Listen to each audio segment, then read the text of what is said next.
This is the Bears Barroom Radio Network. Parental discretion is advised.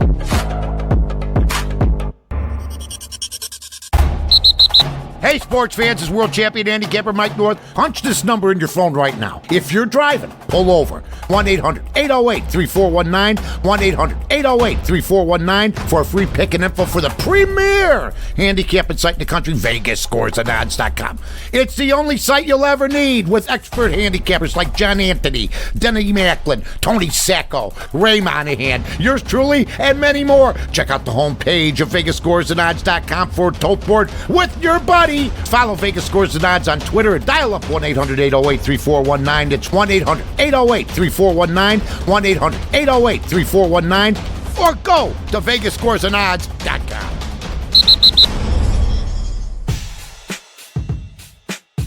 That is very nice. Holy smokes!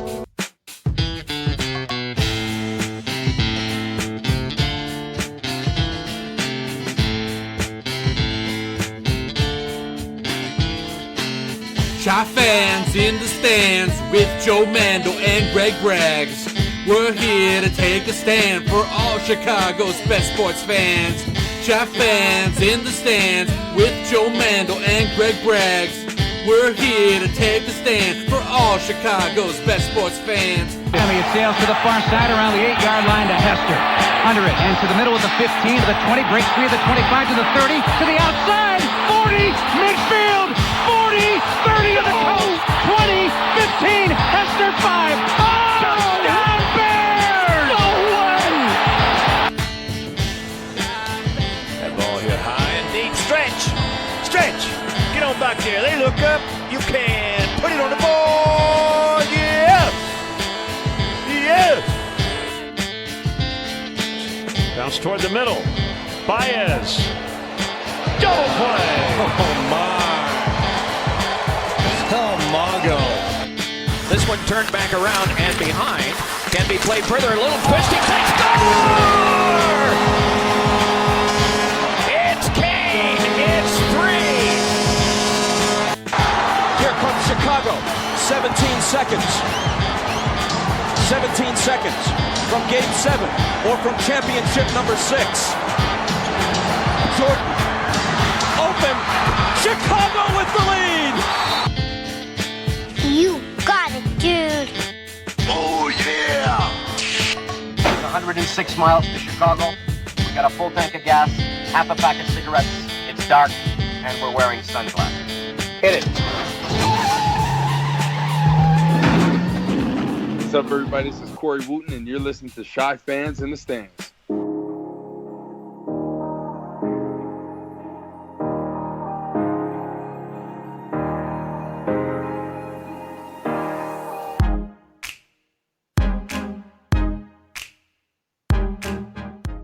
Matt, what can you tell us about Mitch? Kind of what's going on with him? Yeah, so again, I haven't found out a whole lot other than it's his shoulder. So we'll, I'll know more here probably the next day or two, hopefully day. But we'll see how all that goes. But it's unfortunate. Was it dislocated? I don't know any info on all that. What should the game plan change with Chase if it did at all? No, we just keep rolling. Zero changed, nothing, and that's the beauty of having a guy like Chase. I mean, this. Chase and I, we go way back, and he's like a coach out there, and so he understands. Mitch got hurt. There was zero look. I mean, he was ready. He prepares himself every single day, and it's never different. It's always the same for when this happens to help his team out. And so we're very, very lucky to have Chase as our backup quarterback. Matt, you're just constantly optimistic. Mm-hmm. Imagine a day when everything seems to be going wrong and you win. Is this one of your favorite games you've coached in? It's. I was just asked that earlier. It's definitely for sure top 3, top 4 for me. We just number one, it's a division game at home against a really good football team. That's number one. Here we are 4 games into the season, and you start out 0-1, and there's a little bit of, what's going on. And our guys, though, they just stick together. Everyone cares about each other in this at Hallis Hall.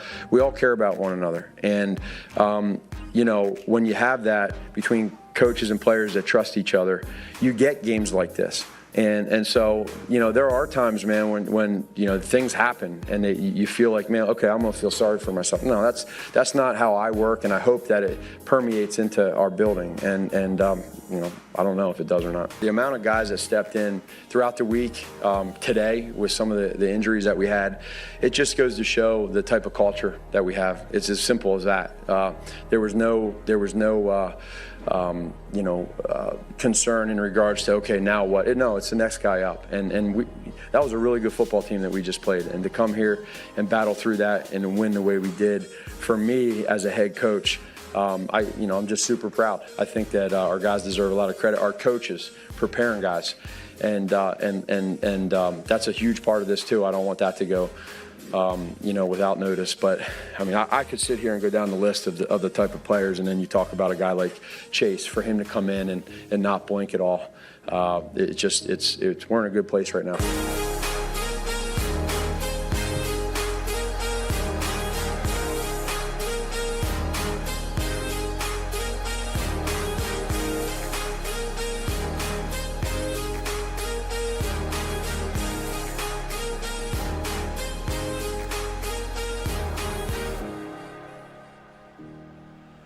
Oh boy, welcome everybody to Shy Fans in the Stands. You just heard Coach Matt Nagy talking about the Bears' victory over the Vikings on Sunday. Of course, talking about the injury to Mitch Trubisky and Chase Daniels stepping up in a big way. I'm your host, Joe Mandel. Call me Joey Two Scoops. And joining me, as always, is my other Shy Fan in the Stand and my brother from another mother. I'm talking about Greg Braggs Jr., Greggy Sunshine. Greg, how's it going, buddy? What's happening, Joe? Hey, yeah, happy to be back at it.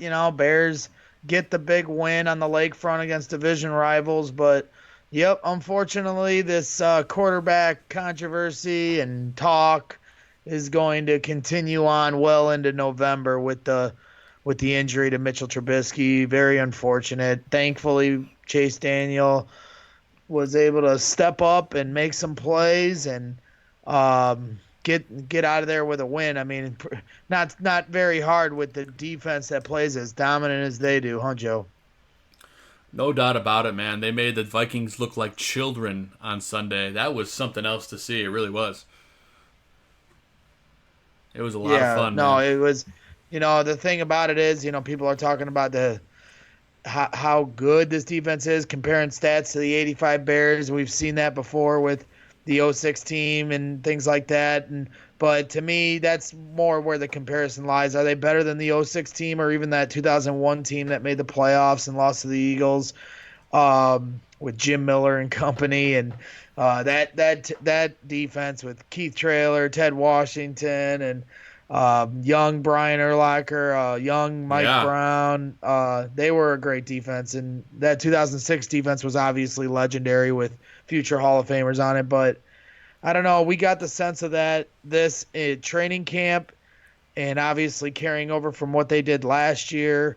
You could feel at training camp that this defense was going to be otherworldly special. I've never seen a player at Bourbonnais better than Khalil Mack in a Bears uniform. I said it back then, and I stick by it. It just every time I watch him play, it makes me reaffirm that feeling. He's, in my lifetime, the greatest Bear to ever put on a jersey. And that's no disrespect to Brian Urlacher and Lance Briggs and even my favorite Bear of all time, Devin Hester, especially defensively. This guy is otherworldly. He cannot be blocked. Khalil Mack is unbelievable. He is like a Greek god. We should spend every show talking about him. He is that special. Oh, Greg is so excited over there. I just saw it pop up. But boy, oh boy, yeah. Greg. I mean, obviously, Khalil Mack has been a monster. That entire defensive unit was great. I mean, look at Williams stepping up big in the pocket. Leonard Floyd. I mean, that defense was just sicking all over the place. It was a joy to watch. It really was. And it made that game, losing Mitch so early, that defense kind of helped know that pain a little bit. Right. And beyond the superstars of the defense, and there is a plethora of them. You know, it was the backups. It was the day of the backups. They had 6 starters missing, and 3 of which were on defense. Bilal Nichols, Akeem Hicks, and Roquan Smith. I mean, you're talking about the middle of your defense, the heart of it. And they were all out. Roquan unexpectedly missing. We still haven't gotten clarification as to why. Everyone's running around with speculation. But, you know, regardless, it was a big blow to the defense, and they didn't miss a beat. Nick Kwiatkowski, to his credit, and fantastic game. Roy Robertson Harris. They just keep coming at you. Nick Williams, you got a French dude playing linebacker. I mean, it's like they just throw anybody out there. It's like it's like, hey, and it all stems from Khalil Mack. You know, everyone last year, Prince Amukamara said it with David Kaplan at training camp. Everyone has he's the LeBron. I hate talking about LeBron because I don't like LeBron, but Prince said it's the LeBron effect. Everyone has their career year when they play next to Khalil Mack, and that's what you see. I mean, it's just everyone eats, and Khalil eats, so it's a match made in heaven, and we just can't thank John Gruden enough for trading him to us. And here we are, week 5. Heading to London, and guess who Khalil Mack gets to see? John Gruden. We get to thank him in person, and so do you. Oh, my goodness. I cannot wait. It's so exciting. I'm a few days away from getting on a plane and taking an 8-hour flight to London, and going to stay for a couple days and head back as soon as the game is over. So the quickest vacation of my lifetime is about to happen, and little nervous about the whole, trip, just making sure the logistics are all good, but really excited to get out there and meet everyone. There's so many Bears fans worldwide that are going to be there, and it's humbling to see some of the people that want to meet me, and Berlissimo. I can't wait to hang out with him and go to this game and go out and have him show me around, and it's just really exciting stuff. We're going to be talking a lot of London here later in the show when my good friend Danny Swibel from Bears Bonanza comes on. He's actually a friend of mine personally, but he's also a great Bears follow too, and he's going to be in London. He lives in Tel Aviv, so I'm looking forward to chopping it up with him as far as where to go and what to do in London. Speaking of Greg, I got some special music for you. Uh-oh. If it wants to play.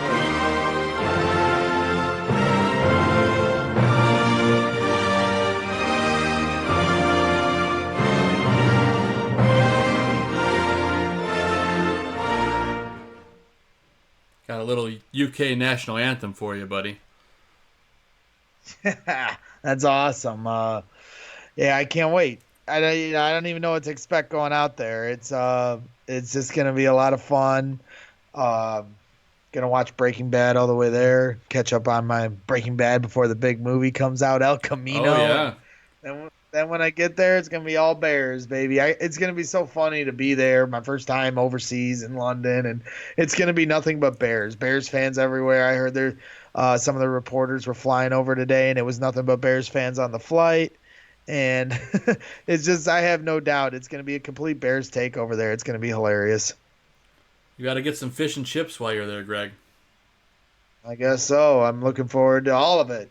Taking the whole experience as fast as I can. I'm getting in Friday night at like midnight and get all of Saturday and then all of Sunday, which is game day. The game will be at 6 o'clock at night, London time. That'll be noon, your time here in Chicago. And then see if the Bears can pull out another win and get to the bye at 4-1. That would be a beautiful thing. That would be a very beautiful thing, especially going against John Gruden, the man who gave us Khalil Mack for 2 first-round picks. Thank you, John. And also flipped his second-round pick. So thanks again for that one, for the second-round pick for next year. So we get their second-round pick for some reason. Thank you for that as well, John. We'll the gift that keeps on giving, John Gruden. You think Khalil Mack might be the Gruden grinder this week, Greg? Yeah, he very well could be. But how about our first guest? We talked a little bit about Danny here, but I'm looking forward to bringing on our first guest, Jack Silverstein. He had a big impact into this week's game. For those of you that didn't see it, he wrote an extensive article about a month ago regarding the Bears' new throwback jerseys there were. And, I think a lot of people might have missed the boat when the reveal at Bears 100 came out that these jerseys actually were from a time period where, black players were not allowed in the league. And, and good on Jack to shed some light on this subject because, it's time everyone faces our history. There's nothing, we shouldn't be ashamed of history we didn't create, but we need to learn from it. That's the only way we get better as a society. And shout out to Jack because he brought all that to light and it made its way all the way to the team. And you can see the cultural impact it's already having from the team with the money they, are dishing out towards charities for all this cause and everything else, but just the awareness, and getting people to kind of understand, what it's all about instead of just the pomp and circumstance of the colors and the stripes. And they were amazing jerseys. They did a great job with them, but, I think it's important, what the article he wrote. So, welcome to the show, Jack. At Reed Jack. For those of you that don't know, let me introduce this guy from Windy City Gridiron. This guy's as good as it gets. Someone I've been following for years, well before anyone knew who Greg Braggs was. And this guy is as good as it gets when you talk about Chicago sports history, whether it's writing books, how the GOAT was built, one of the best Michael Jordan books you'll ever read. And go ahead and read it as soon as we're done with this show. And beyond that, just the Twitter following of just the way his mind works is amazing. He does these threads of stories. I mean, from anything. It could be history of the Bears, history of the Bulls, history of a TV show, history of Christopher Walken.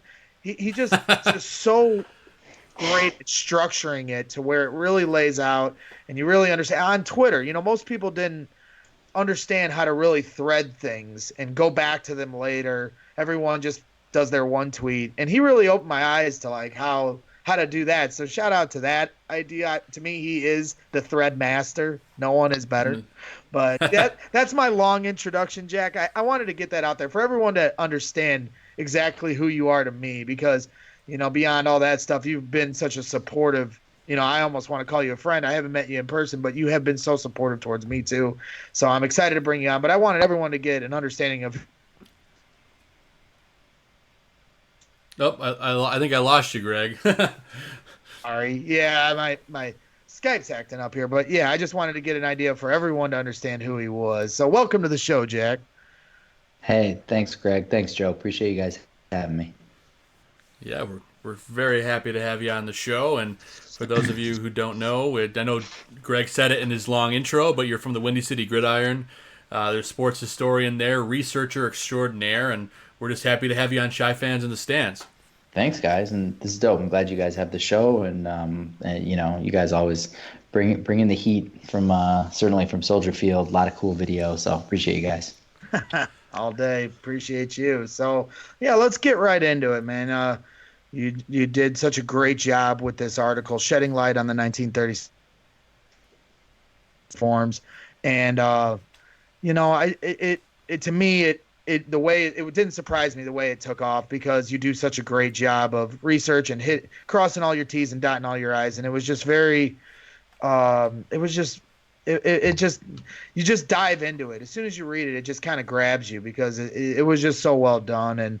But I have to know, because for me, I'm always one of those guys that tries to stay beyond the fray. I don't want to ruffle any feathers. How hard was it to take on this article and take on this project with race being such a hot button topic in this country and in our society? How were you able to take this task on of writing this without upsetting everyone? I mean, literally any side could be upset, Yeah, it wasn't really the fact that race was involved. I've done a lot of I've written a lot about race, about different social issues throughout my life, throughout my career.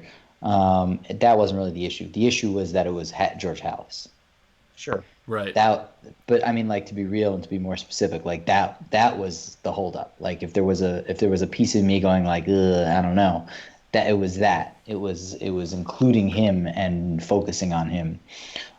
I did it because I just felt like it was. I just felt like it was the right thing to do, like, as a person, but I also just felt it was the right thing to do for me as a writer and as a historian, because it was like I had found this piece of information, and typically my rule is that, if I find any piece of information that potentially sideswipes a story that I'm working on or is uncomfortable, that I have to include it and have to figure out a way to tell the story in its totality.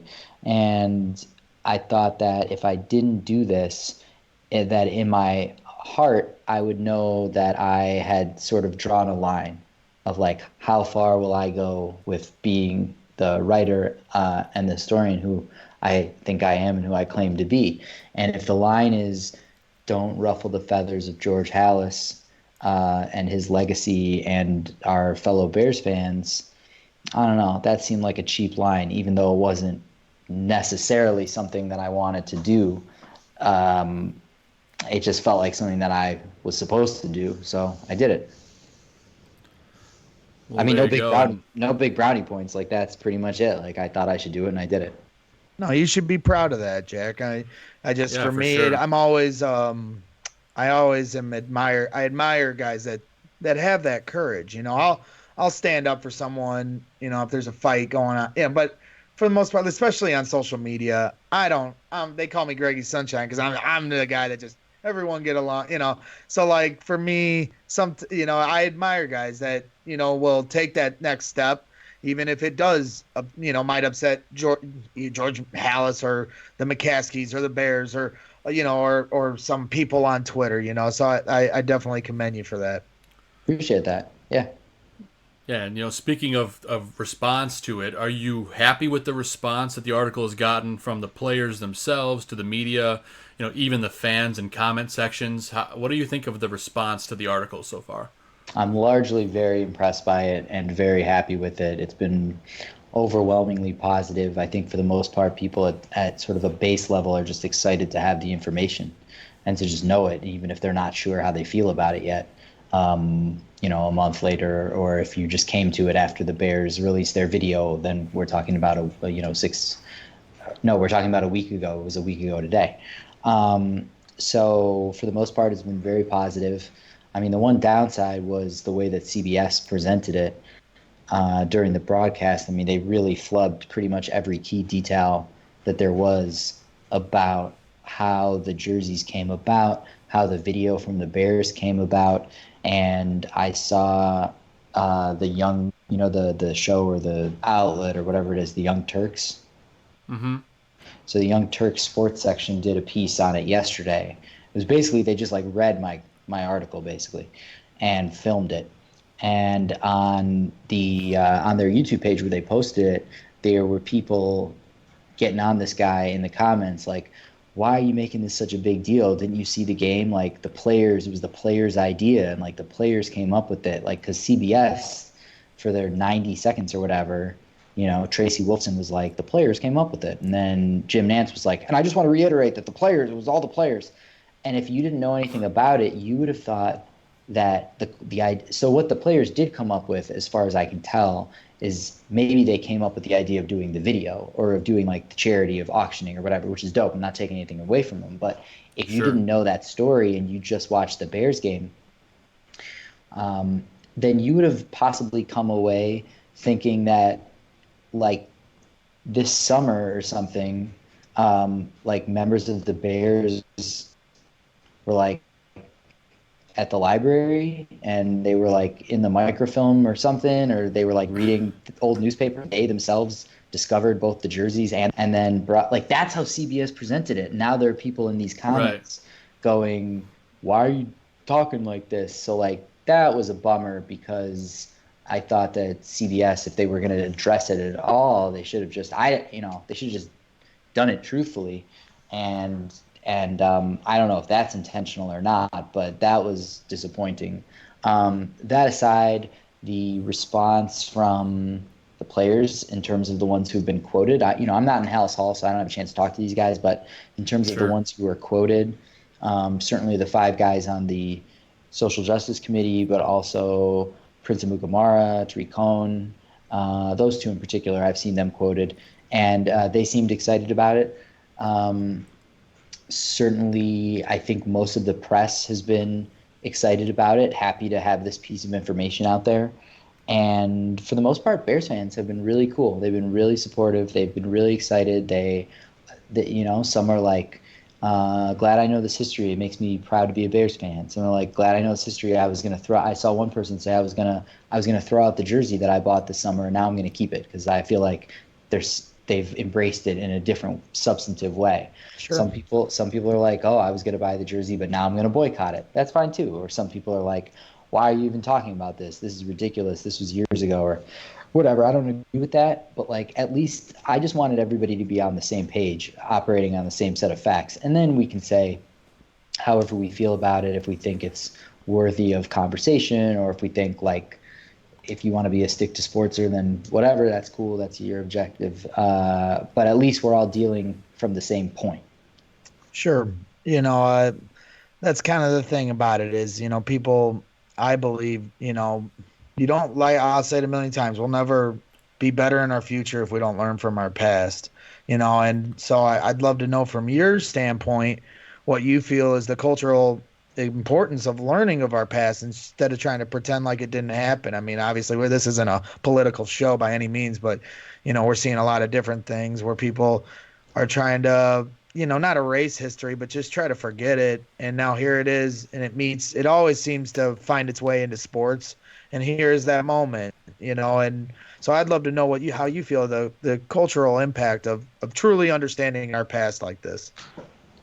What is the cultural impact of it? Yeah, it's as far as trying to get people to, look at things, in a way that isn't where everyone gets defensive. That's why I admired the way you laid it out there and the way the Bears, as you said, took it in, and embraced it and said, hey, we're the first and we're going to celebrate that.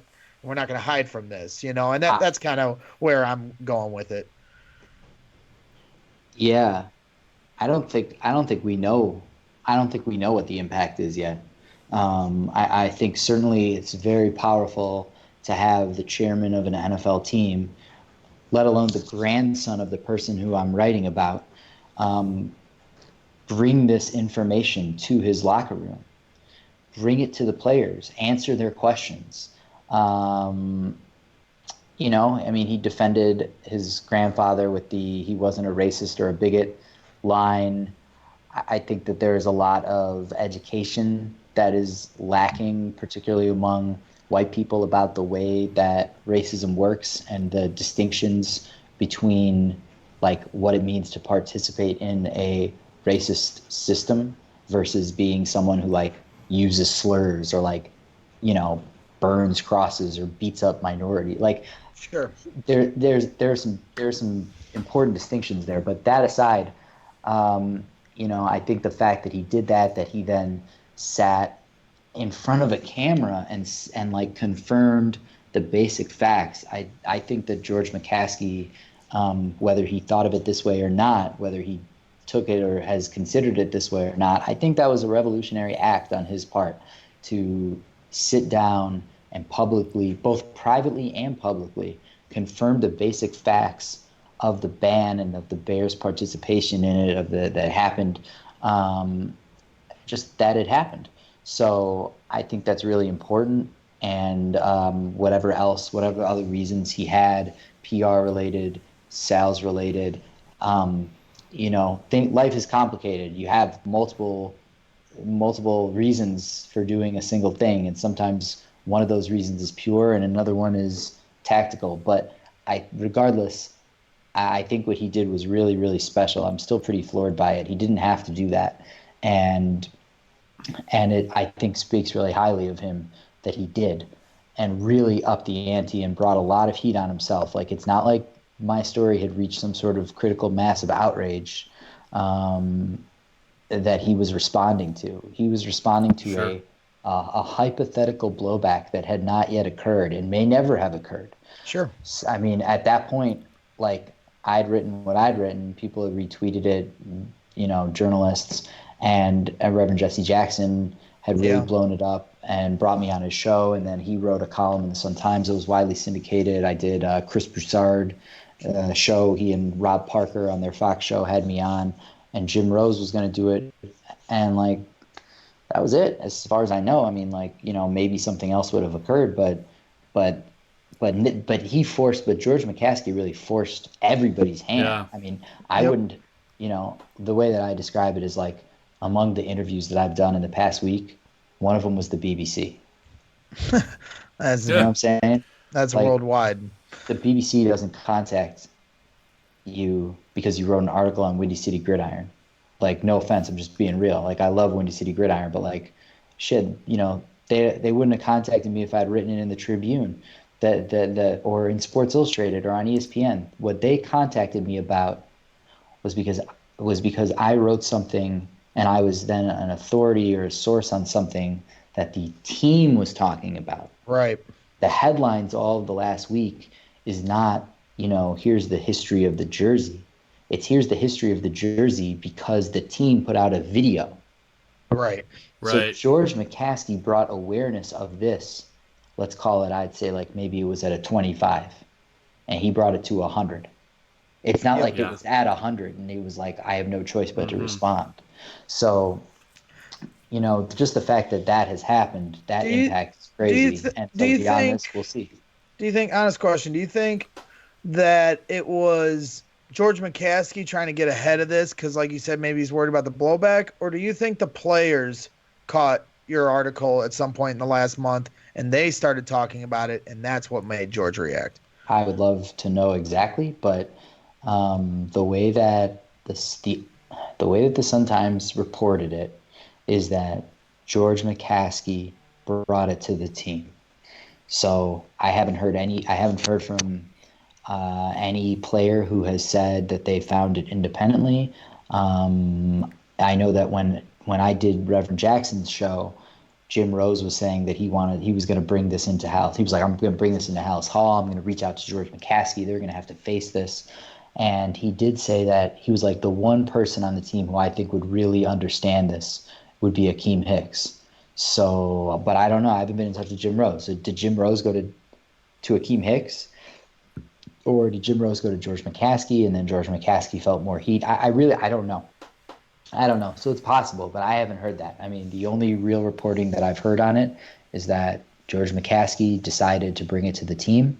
He addressed it with them in the week leading up to the Washington game. They recorded the video, and then it wasn't ready to be released until Tuesday, and they released it when it was ready. If they were trying to get around something by releasing it Tuesday night at 9:30 p.m., I don't know. I mean, maybe there's something goofy there, like trying to be slippery, but I don't think so. I mean, it blew up regardless. It's not like they snuck it in, like Thanksgiving at 4:55 p.m. Or Thanksgiving break, you know what I'm saying? But Sure.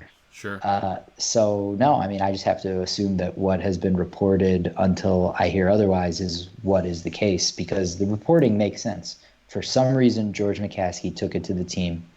And yeah, maybe at that point, the players on the Justice Committee said, okay, we want to do a video on this. And George said, okay. Or maybe they said, we want to auction off these jerseys or whatever. I don't know. I'm hoping that comes out. It hasn't yet. For sure. And speaking of George McCaskey, we read in your article that he had a team spokesman reach out to you. Have you had any other players or representatives from the Bears reach out, or was that it? Well, that was somebody who I reached out to. That was a PR person. Oh, I see. Who I reached out to request an interview with Mr. McCaskey. Got it. And then he sent word back through that person. Now, here's another angle. That person was Brandon Faber, who, again, from the reporting, is the person who filmed the video. So, sure. I had reached out. I reached back out after it blew up a little bit with the Reverend Jesse Jackson thing. And I reached back out for an interview again to just be like, hey, just to let you know, I'm still very interested in speaking with Mr. McCaskey, like, you know, offers on the table, standing offer, etc. So did he then take that to George and say, hey, this guy won't stop? Or like, and at that point, Reverend Jackson's column, you know, it was being published like every other day in some other market and some other outlet because it was syndicated. Sure. Did that do it? Did George McCaskey know all along the history of the 36, but he thought they looked cool and thought no one would see, but he felt guilty about it. And then I reached out. You know what I'm saying? Like, I don't know. It could be any of these things. Yeah, when I was reading the article, I tried to imagine myself as George McCaskey reading that article. You know, it had to be somewhat profound. I mean, he's not like he probably knew every little detail. He was just such an amazing researcher. And, you know, like, you know, some people try to say, well, you're reaching to make certain points. I don't think so. I think you did a great job of laying it out there fairly and showing the different variables as to why, you know, some of your assumptions are probably true. You know, we won't ever know, but, you know, I mean, a lot of the stuff just stands to reason, as I said, the way you lay it out. So here's the timeline. I emailed Aaron Clark in the PR department on July 16th. He got back to me the 18th, and then he brought in Faber on the 19th, and that's when Faber responded and said, quote, Jack, I was forwarded your request below. Want to let you know that George McCaskey is going to respectfully pass, but would like me to share the attached PDF. Blah, blah, blah, blah. I was like, cool, thanks a bunch. Then I sent him the story, August 28th. I said, the story's up. Interview offer stands at any point. And then the day after the video was released, I wrote back and I just complimented. I said, this was a lovely move. I applaud everyone, especially Mr. McCaskey, and offers on the table. So that's the last time that I've reached to them. Nice.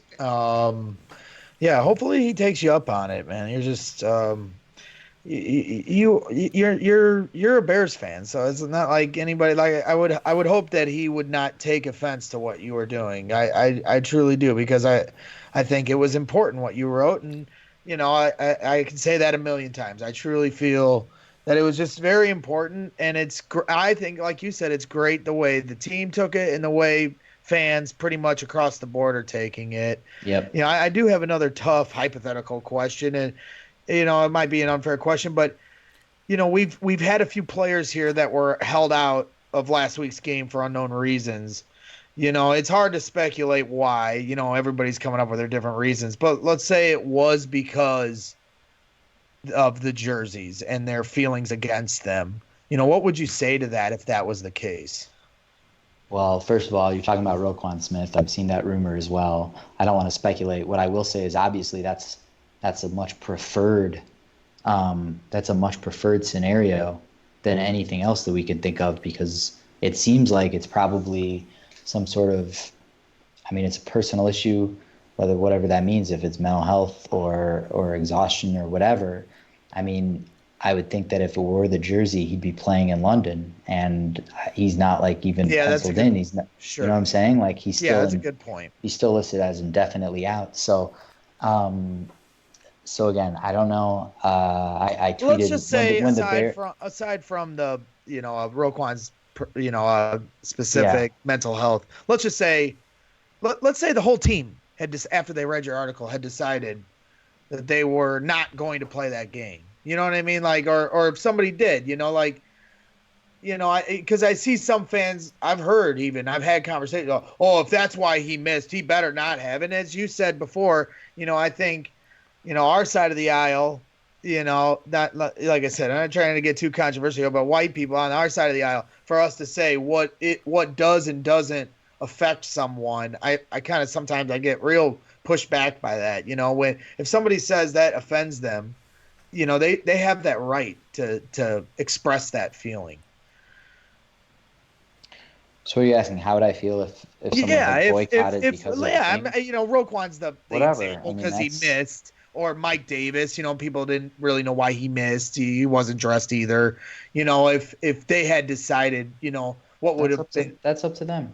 Sure. That's up to them, and that would fall into the exact same category of any kind of response that anybody would have to this. It's up to them. I didn't write this to advocate for anything, and the only bit of advocacy that I've done, and I really only developed it after I was invited to go on to Jesse Jackson's show. My brother was actually over. We were doing some work around the house, and he was just like hitting me with different questions. It was like, what if he asked you this? What if he asked you that? And he was like, what should be done here? And I was like, I don't know. I'm not like an activist. Like I didn't write this to like start a movement, but if I had to say something, I would say that the NFL is going to have an expanded seniors class next year. So ordinarily the seniors class in the Pro Football Hall of Fame is 1 to 2 people. In 2020, it's going to be 10. And I would like to see the NFL use those slots first to add Duke Slater, who I don't know why the hell he isn't already in the Hall of Fame. He was, if you don't know Duke Slater, he was a 5-time All-Pro in the 20s.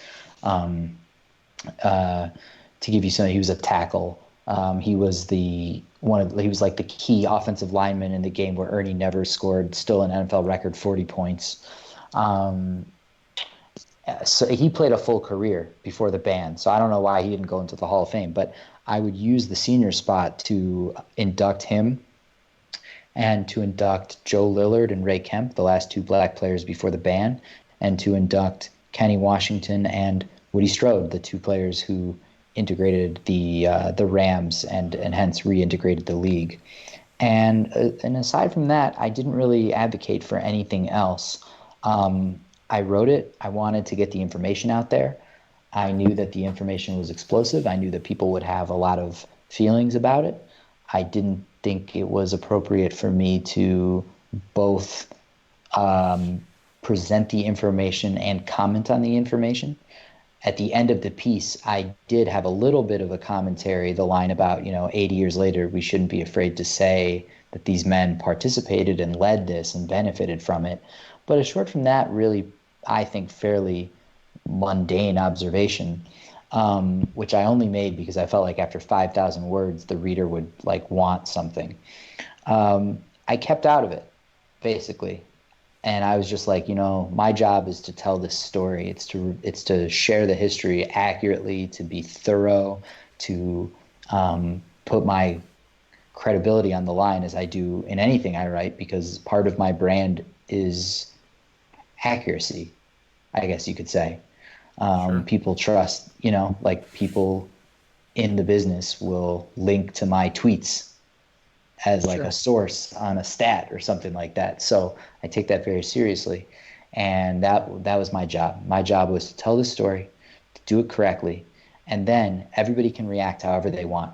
And that means you guys can react how you want. That means Young Turks followers can react how they want. I'm disappointed that CBS reacted the way that they did, because that's just lying, messing up the story, whatever you want to call it. But everybody else can react how they want, and that includes the players. And if a player decided that he was going to boycott a game, he wasn't going to wear the jersey, that's up to him. If the player wore the jersey reluctantly this time, but they decide on December 5th when we wear it again against the Cowboys on Thursday night that they don't want to wear it and they're going to sit out, that's up to them. I don't begrudge anybody their reaction to this, especially not black players who are on the Chicago Bears, who have to put the jersey on and have to decide how they personally feel about it. So whatever people want to do with that information is up to them. But I do hope that the NFL, and I've reached out to the Hall of Fame, I do hope that there is some word. And typically the seniors committee announcement, the nominees are out by now because they come out with the modern era, but I haven't seen anything.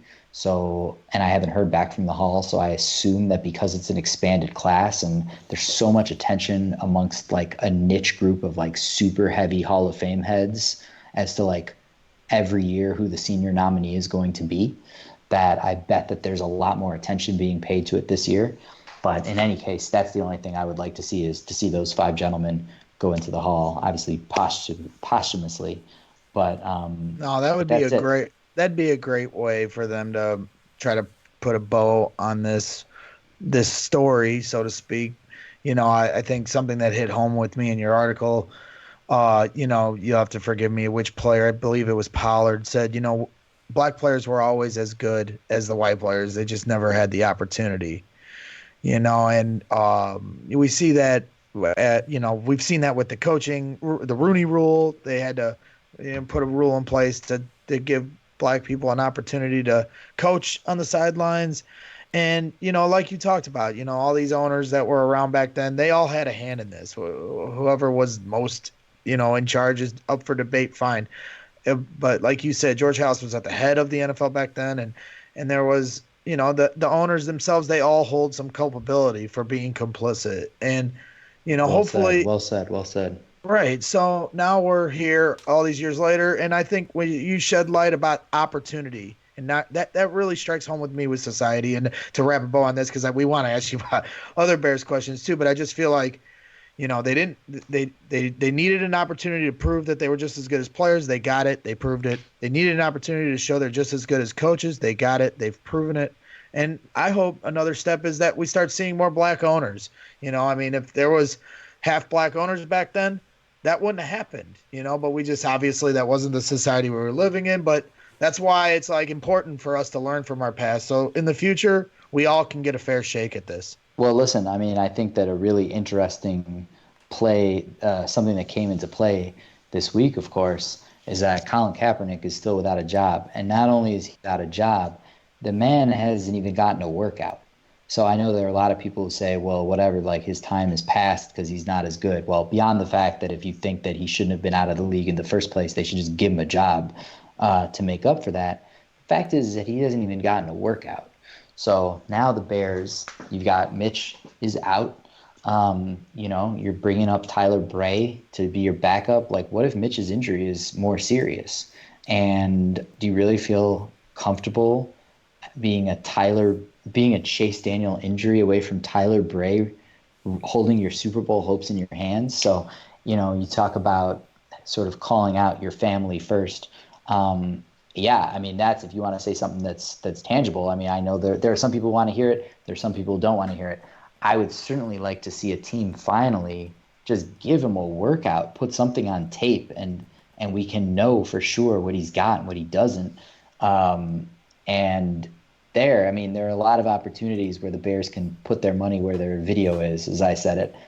Giving Kaepernick a workout, again, not even signing him. I think he should be, but whatever. But give him a workout. Good Lord. Sure. I think that would be a start. Opportunity. Quit. Backing these guys into a corner where they can't get out.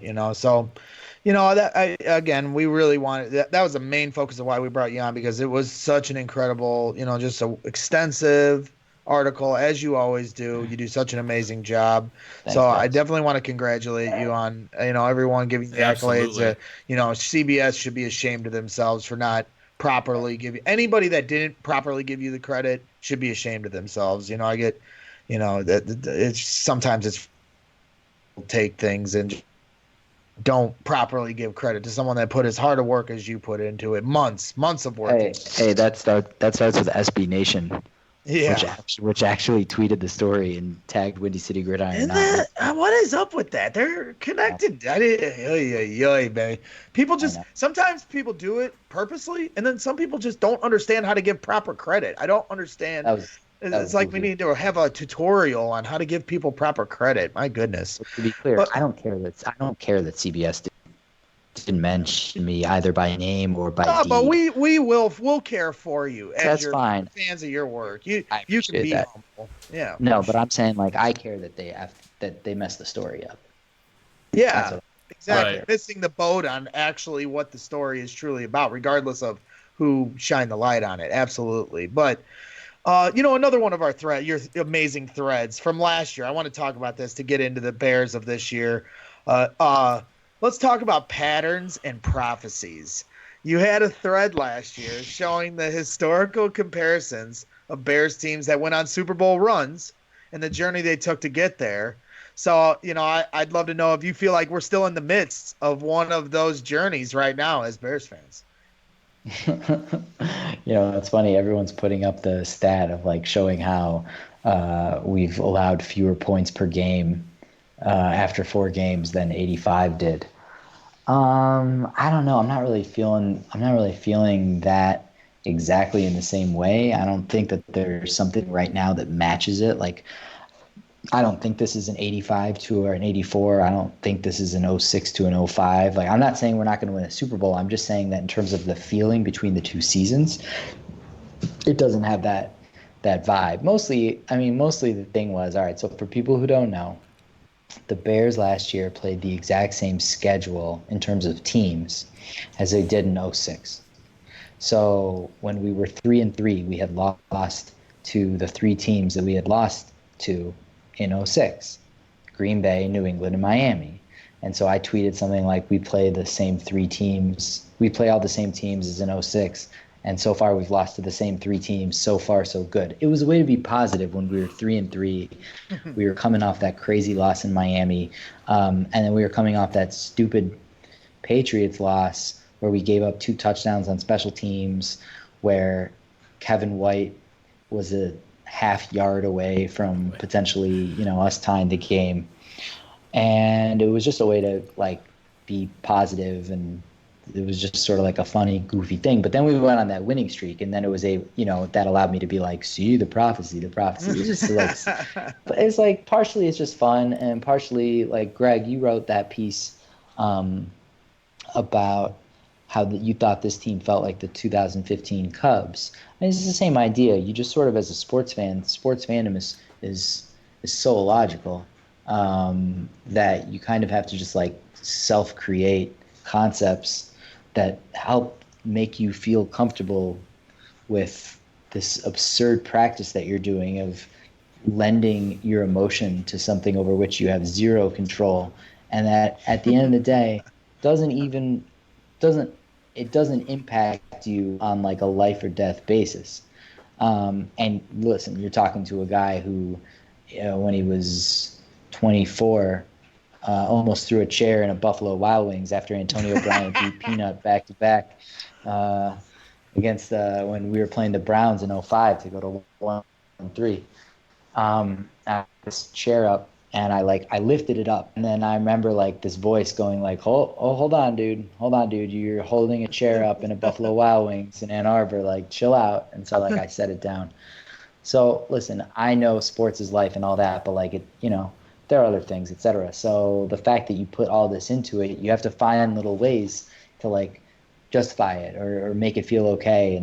And one of those is looking for silly patterns. And I just love patterns in sports. For example, I don't know why this made me happy, but like we beat the Vikings 16-6, and the Steelers in, I think, Super Bowl 11 beat the Vikings 16-6. So I was like, we're gonna like, we got a feeling the Bears are going to the Super Bowl. I saw the score and I was like, oh, cool. You know what I'm saying? It's like it's like the number 23 or something. It's just, you can always find a way to connect dots, and to me there are patterns in sports, and they do cross, especially in like, I almost feel like sometimes in our city the teams mirror each other sometimes in the way they win and lose, but it is all just kind of silliness, like you said, to make yourself feel better. Like even this year when we lost the first game, I'm like, okay, I started looking at the schedule. It's like, we're going to go on our streak again, But none of this is actually proven thought. It's just like gut. It's feeling. It's nothing that you can actually put tangible and put on paper, to where it actually makes sense. You just sound like a conspiracy theorist.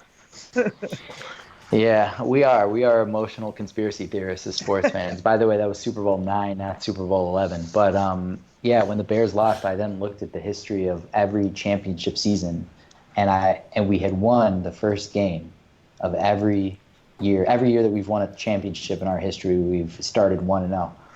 And and so I tweeted like, wow, this was history. The first championship Bears season that started with a loss. And like, we were here to see it. Break the mold. Yeah. That's when we want the pattern to break. That's for sure. Yeah. Well, no, sorry. So we had it. So we were, let's see, 1, 2, 3, 4, 5, 6, 7, 0-2 in our week 1 games in championship seasons. So we beat the Rock Island Independents in 1921. And this is weird. In 32, 33, 40, 41, 43, 46, and 1963, we played the Packers to open the season. Wow. And we played the Packers. We played the Packers to open the season in 06. If we had won the Super Bowl that year, that would have held. But and then we beat the Buccaneers in 85. So we lost to the Packers. And I just noted that we were 7-0-2 in week 1 of championship seasons. And then after the loss, I quote tweeted and wrote, "Made history tonight. First week 1 loss in a championship season. Wild." And it's just like a funny thing, make you feel a little better. Sure. Well, and naturally we're all feeling wild after this defensive performance on Sunday. So we'd be doing a disservice if we didn't get your thoughts about the defensive dominance against the Vikings on Sunday. Oh well, gosh. I mean, not just the dominance, but think about. Obviously, this is everybody who's listening to this show knows. But gosh, think about doing this without Hicks and without Roquan. That defensive front. Gosh, the depth that we have in that front seven, it's really, really something to behold. RRH looks like just a master at work. Khalil Mack, obviously, 5 forced fumbles now?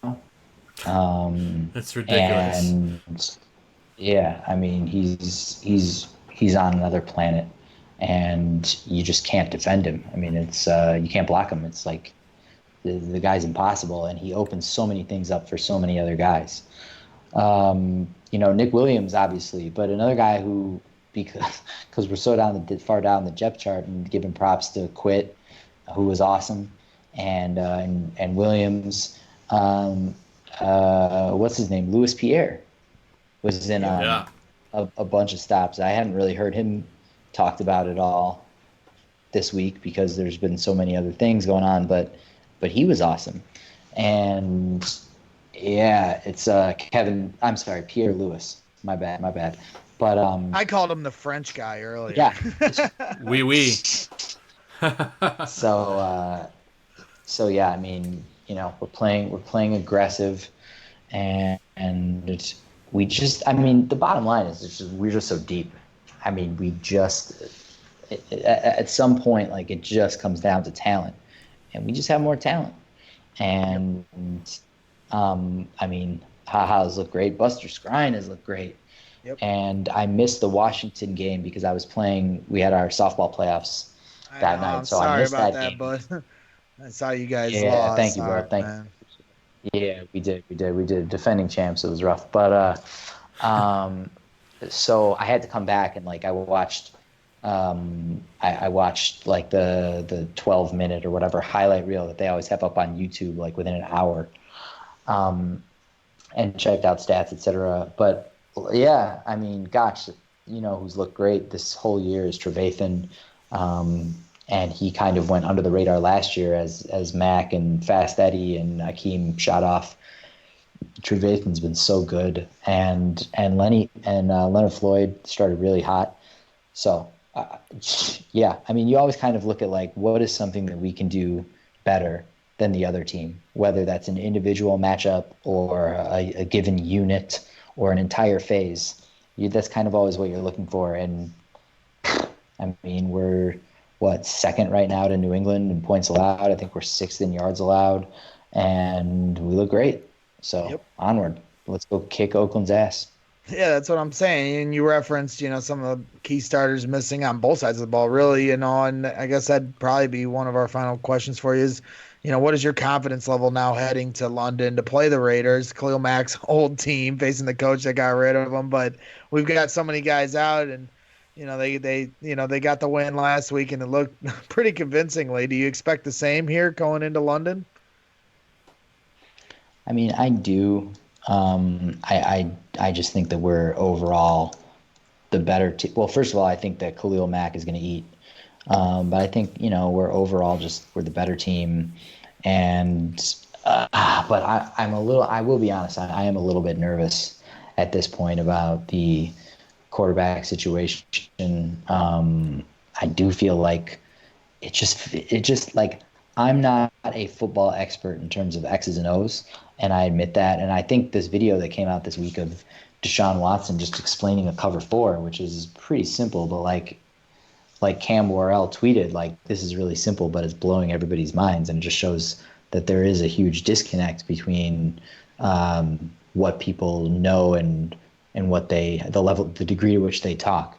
So I admit I'm not like ultimately an X's and O's guys, but there is certainly a level of familiarity that you can get from watching the game. There's a level of like, yeah, this guy feels like I'm comfortable seeing him, and he seems comfortable doing, if he's in the pocket or if he's a linebacker, wherever he is. And Mitch still seems hasty. I mean, he still seems.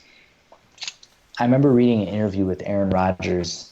It was after they won the Super Bowl, and it wasn't immediately after, but he had won the Super Bowl at this point. And he said that for him, the point where he realized he had advanced to another level was where he was no longer actively processing his own players. He said, if you're still processing your own players, you're way behind. Your players should be a given.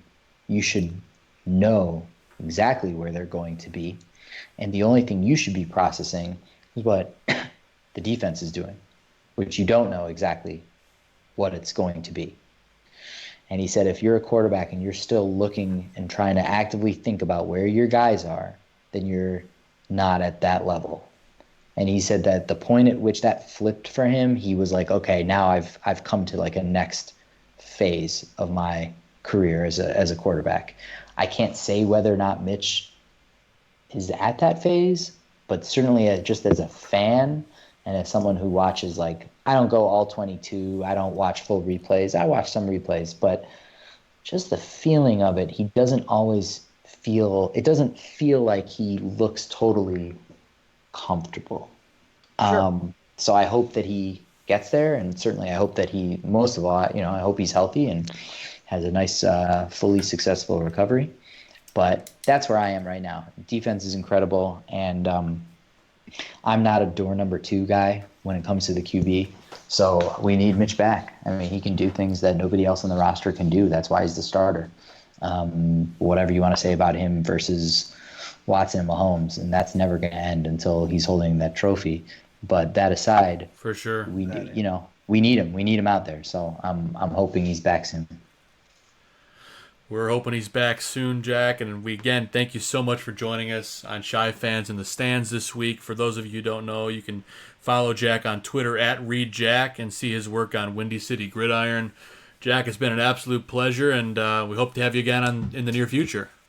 Thanks, guys. Thanks, Joe. Thanks, Greg. Appreciate you guys reaching out to me, and thanks for all your kind words. Appreciate it. Oh, 100%, man. And again, you should be very proud of the work you do, and especially for this most recent article. Congrats again on the all the people coming back to you and giving you the credit you deserve, and I love hearing all the different BBC. You're worldwide now. You deserve that, man, for all the hard work you put into everything, for Chicago sports. It's just a little blip on all the different things. You should be covering world news, man, just the way you are so amazing at research. But we're grateful to have you here in Chicago covering our sports absolutely teams and be making us smarter fans and more have more insight. Really appreciate it, Jack. Appreciate it, guys. Thanks for your time. Thank you. All right, thanks again, Jack. Appreciate it. Man, oh man, Greg, absolutely great guest. How about that? We had to bring on Jack. He was the key figure on the conversation with the jerseys and the Bears, like I said, putting the video out, and the article is just amazing. I tweeted it out earlier. If you haven't had a chance to read it yet, you have to. I mean, it's just very, very well done, and lays it all out. And like he said, he doesn't step on one side of the aisle or other as far as like trying to push a agenda or anything. He's just laying out the facts, and this is how it was. And then the players took that and said and did what they did with their committee, and across the board, everyone should be proud of themselves for the way they handled it all. And and getting everyone kind of, a better understanding of our history, the Bears history, and everything else, and now here we are, all these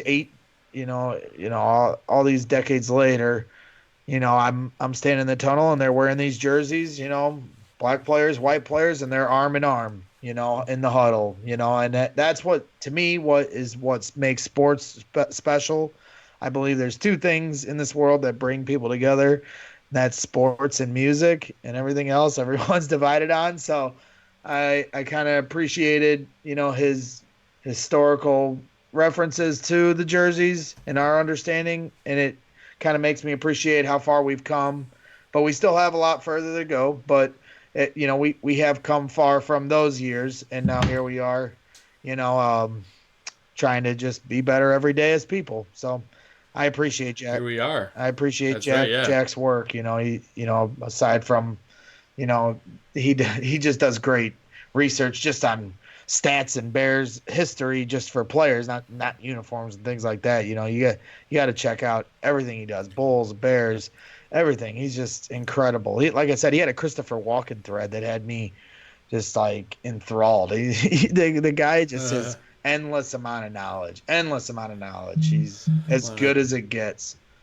And I tell you what, Greg, if you haven't read How the GOAT Was Built, absolutely fantastic read on the 1996 Chicago Bulls. You got to check that out. 100%. The 1996 Bulls are my entire childhood, so there you go. Definitely a book that I would love. That's for sure, because them Jordan Bulls, I'll never let those seasons go. That's for sure. You'll never see it again, my friend. So yeah, we're kind of moving and shaking. I definitely didn't want to. I wanted to get everything in with Jack because he does such extensive research. It would have been a disservice not to get all our questions in. But we have another guest coming in now to talk about our London trip. Joey, I'm a couple days away from hopping on a plane and going to jolly old London with Barlissimo to have, whatever London people eat. Some bangers and mash. Bangers and mash, whatever they say. I don't even know. I'm gonna be such sticky toffee pudding. Yeah, I'm gonna be such a fish out of water there. It won't be hard for people to know that I'm not from around there when I'm out there. That's for sure. But I'm excited because I'm gonna be out there, even though I'm flying out there alone. But when I get there, I'll be with nothing but my Bears family, and it sounds like it's gonna be a large family out there. I have a feeling that you're right, Greg. I think there's going to be quite a few Chicago Bears fans. Yep, and none other than my good friend, obviously I got, Terrence coming in the first night. He's already out there, flying out there now. And then Barlissimo I'm meeting up with on Saturday. And then my guy, Danny Swibel, a guy that I met through a very good friend of mine, Adam Sammartino, the Wolf.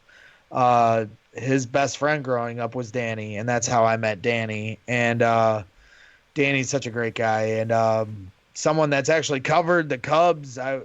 When the Cubs were on their way to a World Series in 2016, I'm at Game 6 of the NLCS, and there's Danny on the field doing like reporter work. I'm like, what are you doing out here, dude? He's working for Sports Mockery, getting to cover the World Series on the field after they won the NLCS versus the Dodgers, sitting there rubbing elbows with Chris Bryant and Joe Madden, and I'm standing on the other side of the seats with not on the field. And me, I was just like itching. I was like, how do I get on this field with this dude? I couldn't believe it. I was like, I never seen anybody pull a better trick than I have, and Danny certainly except Yogi. Yeah, Yogi, that ain't no doubt. But Danny, that was the trick of a lifetime. He's out on the field for Game 6 of the NLCS. I'm like, dude, you're gonna need an assistant for the World Series. Oh my goodness. So we definitely got to bring him on.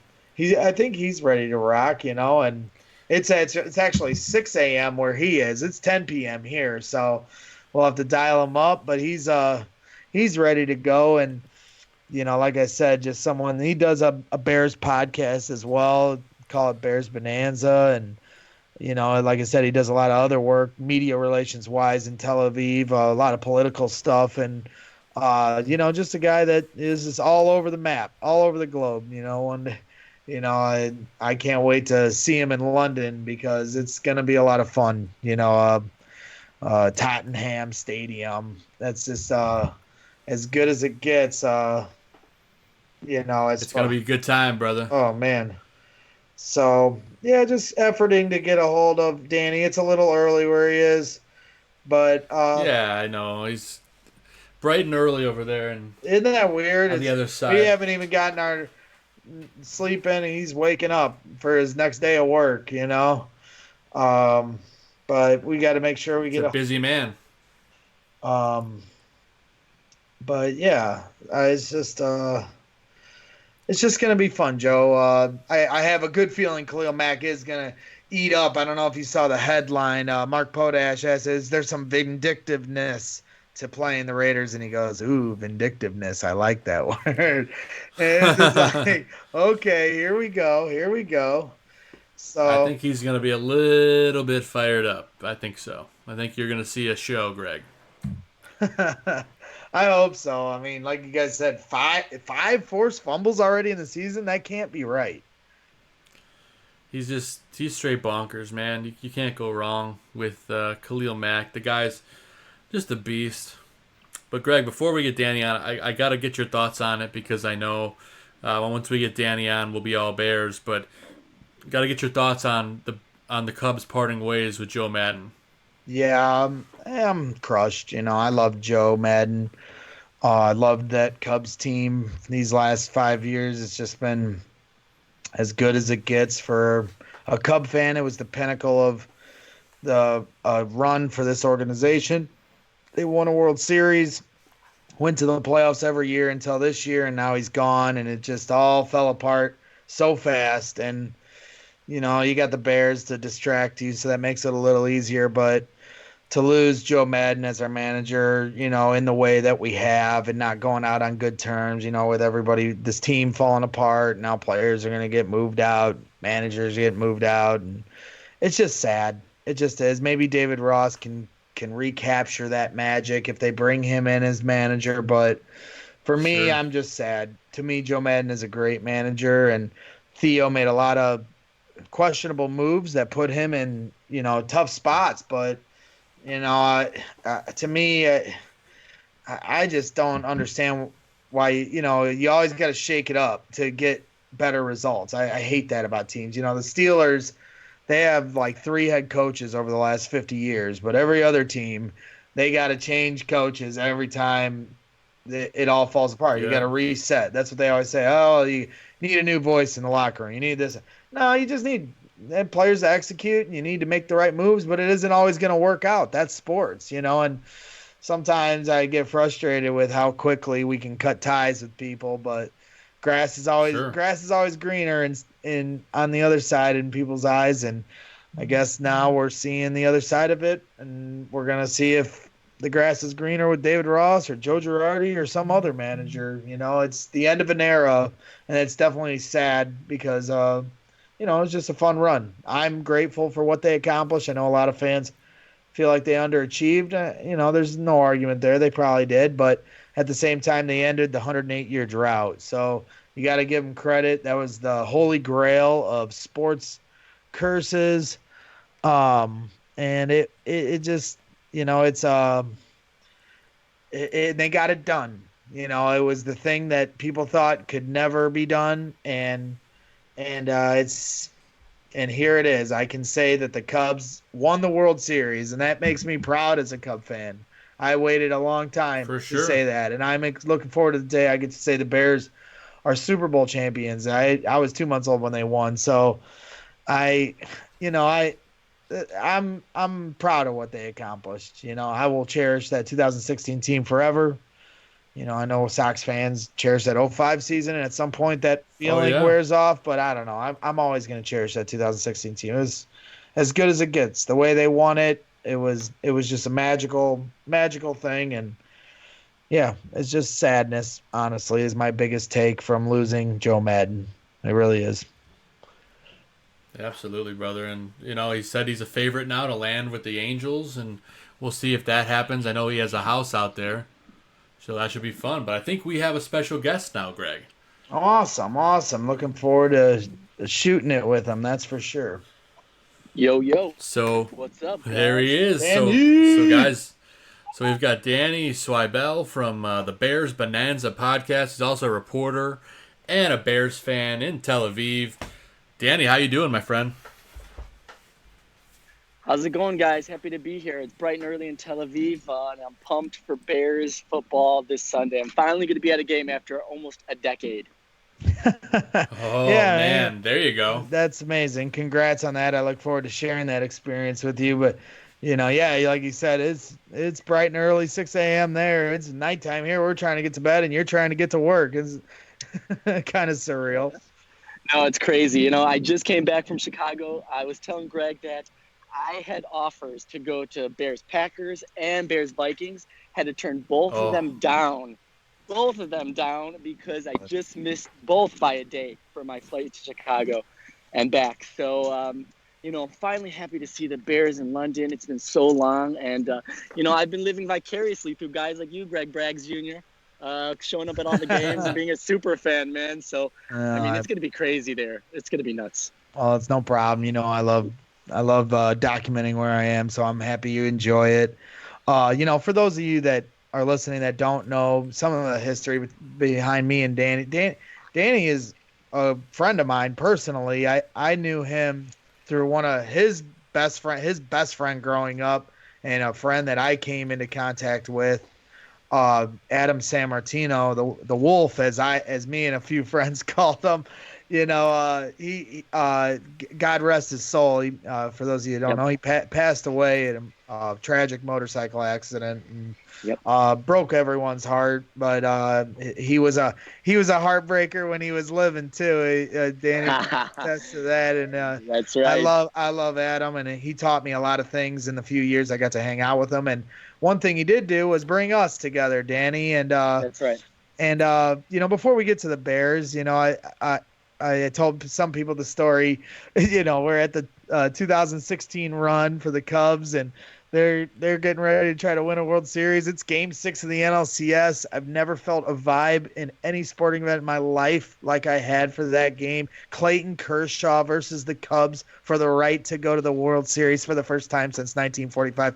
It was as excited as I've ever been as a fan because I knew it was going to happen. It was one of those rare feelings as a Chicago sports fan where you were confident they were going to do it. And there I am down by the field, as I always am, getting my video, hollering at whoever will pay attention to me. And then there's Danny on the field, on the field for I was on the fucking field. NLCS. I'm like, hey, let me get on the field with you. I couldn't believe it. It was this, and there they were. The World Series, you're on the field. And taking pictures of Chris Bryant, Joe Madden, and it was just incredible thing. That is very nice. Listen, I was there as a reporter. I had just finished my job after working as a reporter here in Tel Aviv for 4 years. And you know what? Once I was done with that job, I was like, you know what? I might try to apply for that press pass and go to see the World Series if the Cubs make it. I booked a ticket before the Cubs even advanced to play the Dodgers, and I just happened to get that pass days before, flew to Chicago.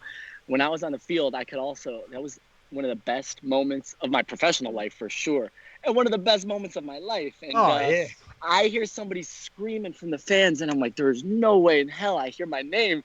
I go, and then I look around, there's hundreds of people, thousands of people, and somehow our eyes met, man. It was magical. It truly was. We won. Like I said, that was they were up 6-0 in the blink of an eye. We're taunting Clayton Kershaw, this Kershaw Hall of Fame pitcher, and we're mocking him while we're beating him down. It was just a beautiful thing. I can only hope that the Bears meet a moment like that where you just know they're gonna do it, and you got that team in a stranglehold. That's what it was. And now here we are all these years later. And, I guess my first question to you before we get on the Bears in London is what happened to our Cubbies, man? That was a tough end of the season. I was there actually. After that weekend where the Cubs are scoring all these runs, and then we have this series against St. Louis. Actually, I was at the game against the Reds. The reason why I barely even remember who the Cubs are playing against is because I was there with a good buddy who will be with me in London. He's a longtime Bears fan who's been living in China. He's back in Chicago. So we're catching up, and we were so bored by the game that we were actually getting yelled at by people saying, "Stop talking about the Bears! Stop talking about the Bears! We're at a Cubs game." so ridiculous, honestly. It was tough. It was a tough end of the year, and you know what? As a Cubs fan who's been living abroad all these years, I remember in 2016 looking at the box scores because obviously I couldn't catch all the games, and every morning I'd wake up and I'm like, "Yep, another win, come from behind win, a dominant win." And this year, it just wasn't like that. Every time I looked, the Cubs were either losing or blowing leads or, sometimes making things happen, but then rolling back. So, man, that end of the season was brutal. At least we have the Bears to look forward to because, that was a rough one for me. Yeah.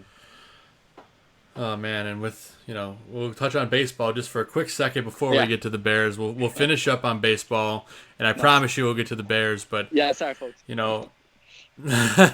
Joe's a Sox fan, so you'll have to forgive him. Oh, come on. I'll forgive. You didn't give me 2 seconds without outing me, Greg. I'm a big Eloy fan. I thank you, by the way. Yeah, you're welcome. Oh, yeah. Thanks for nothing with Quintana. Yeah. You're very welcome.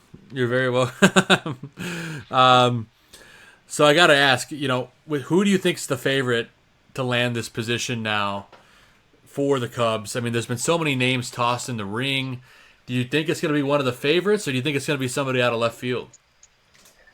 Who are the favorites right now? Because I've heard some crazy names out there, like Ross. Sure. Amazing. Joe Girardi. So yeah, so David Ross and Joe Girardi are the two favorites right now for the position.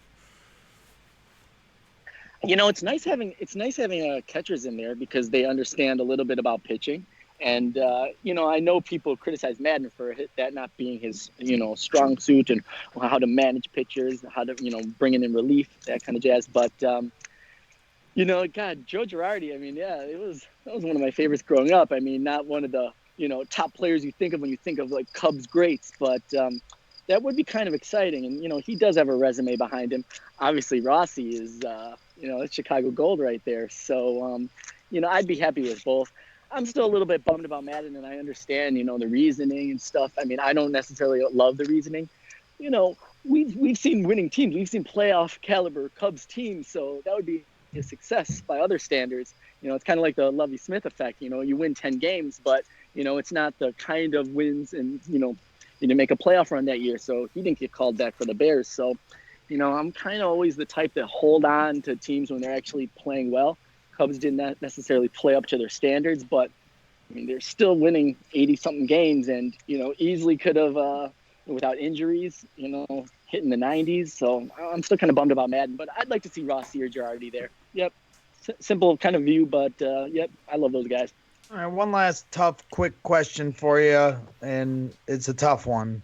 But if you had to pick one to lose between Javi, Chris Bryant, Anthony Rizzo, and Wilson Contreras, who are you trading to replenish this team? Oh God. My stepfather has been saying, you know what? He's like the third baseman. He's a Sox fan, but he's like, you know what? Third baseman. Yes. He's got to go. And that hurt to hear. That really hurt to hear. Chris Bryant. I will be heartbroken. Chris Bryant's my favorite Cub. I know. Mine too. I really love Javi as well. I'm not gonna lie, but they're neck and neck for sure.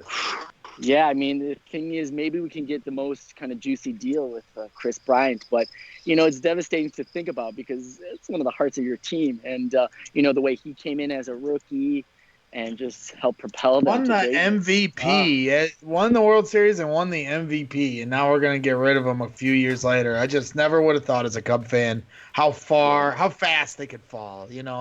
That's why I want to emphasize the Bears fans appreciate this moment, appreciate the journey, appreciate the climb, because it all goes away very quickly. You either win it or you don't, but regardless, the bottom drops out faster than you'll ever want, no matter how good your team ever ends up being, unless you're the 90s Bulls.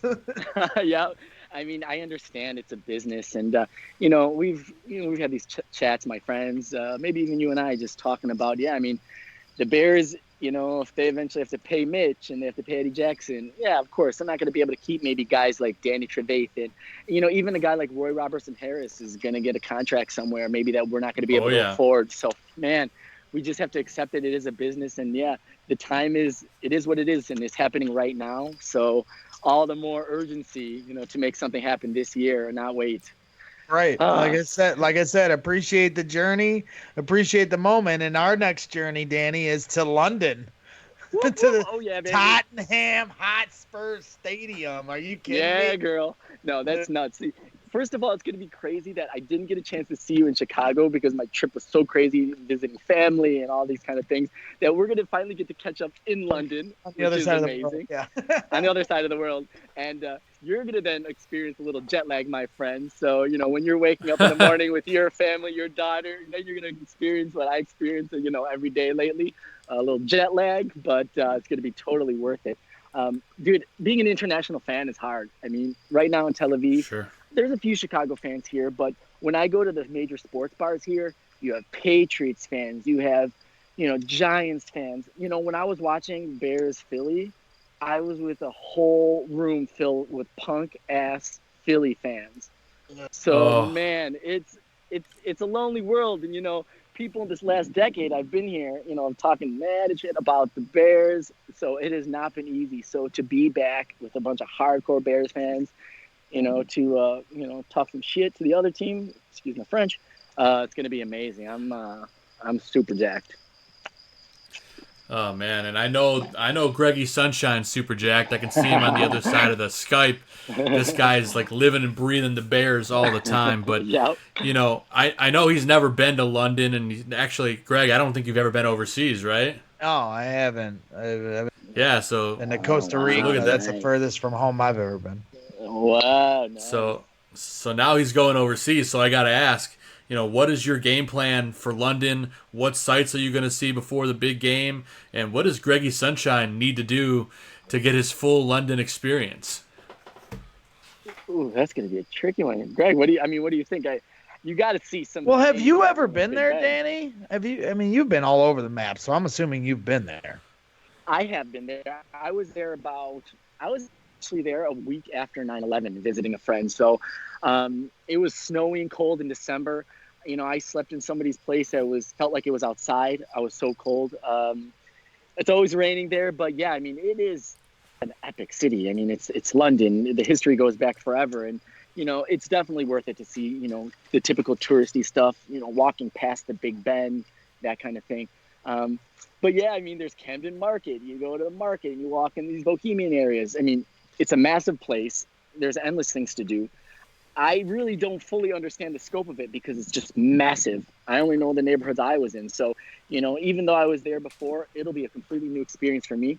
And, I mean, I'm just hoping to, we're going to kind of do the beer crawl from, when we first get there. Yeah.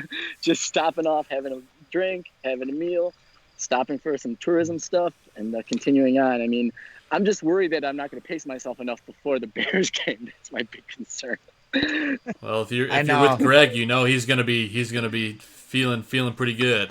I expect nothing less. That was my biggest thing. I've been all week stressing about. I think I'm gonna say everyone's gonna laugh at me and say I ain't gonna do it, but I don't think I'm gonna have a drink the day of the game because.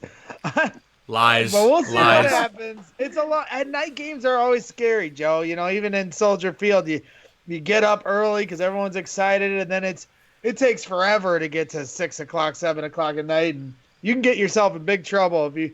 I don't know who I'm going to be drinking with out there, so it's like I'm a little hesitant to go full tilt because I'm in an unknown area, but we'll see how it goes. I'll be with Danny, so we'll see how it goes. I'll take good care of you. Just make sure you.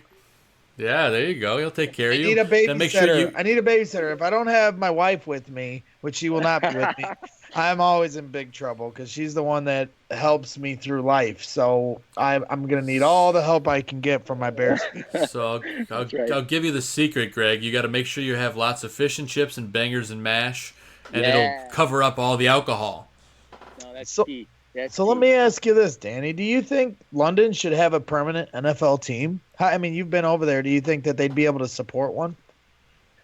I don't know the internal business and, how much money they're making, but the NFL, as we see, has become a very international sport. I mean, it's crazy. I would never have guessed. There was a time I was doing some conference, this international affairs conference in Greece about 10 years ago, and I had a bunch of Greek people come up to me and they're like, "Oh yeah, the Chicago Bears, they're my team."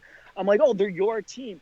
A lot of people just, as not a surprise, love the Chicago Bears. So, these strong franchises, whether it be the Bears or the Steelers, teams like that, they have huge international followings. So, they definitely can get people to show up. And especially in a place like Europe, you'll have people coming from all over to go to this game. So, in the next few years, I would not be surprised if they would consider having a team in a place like London.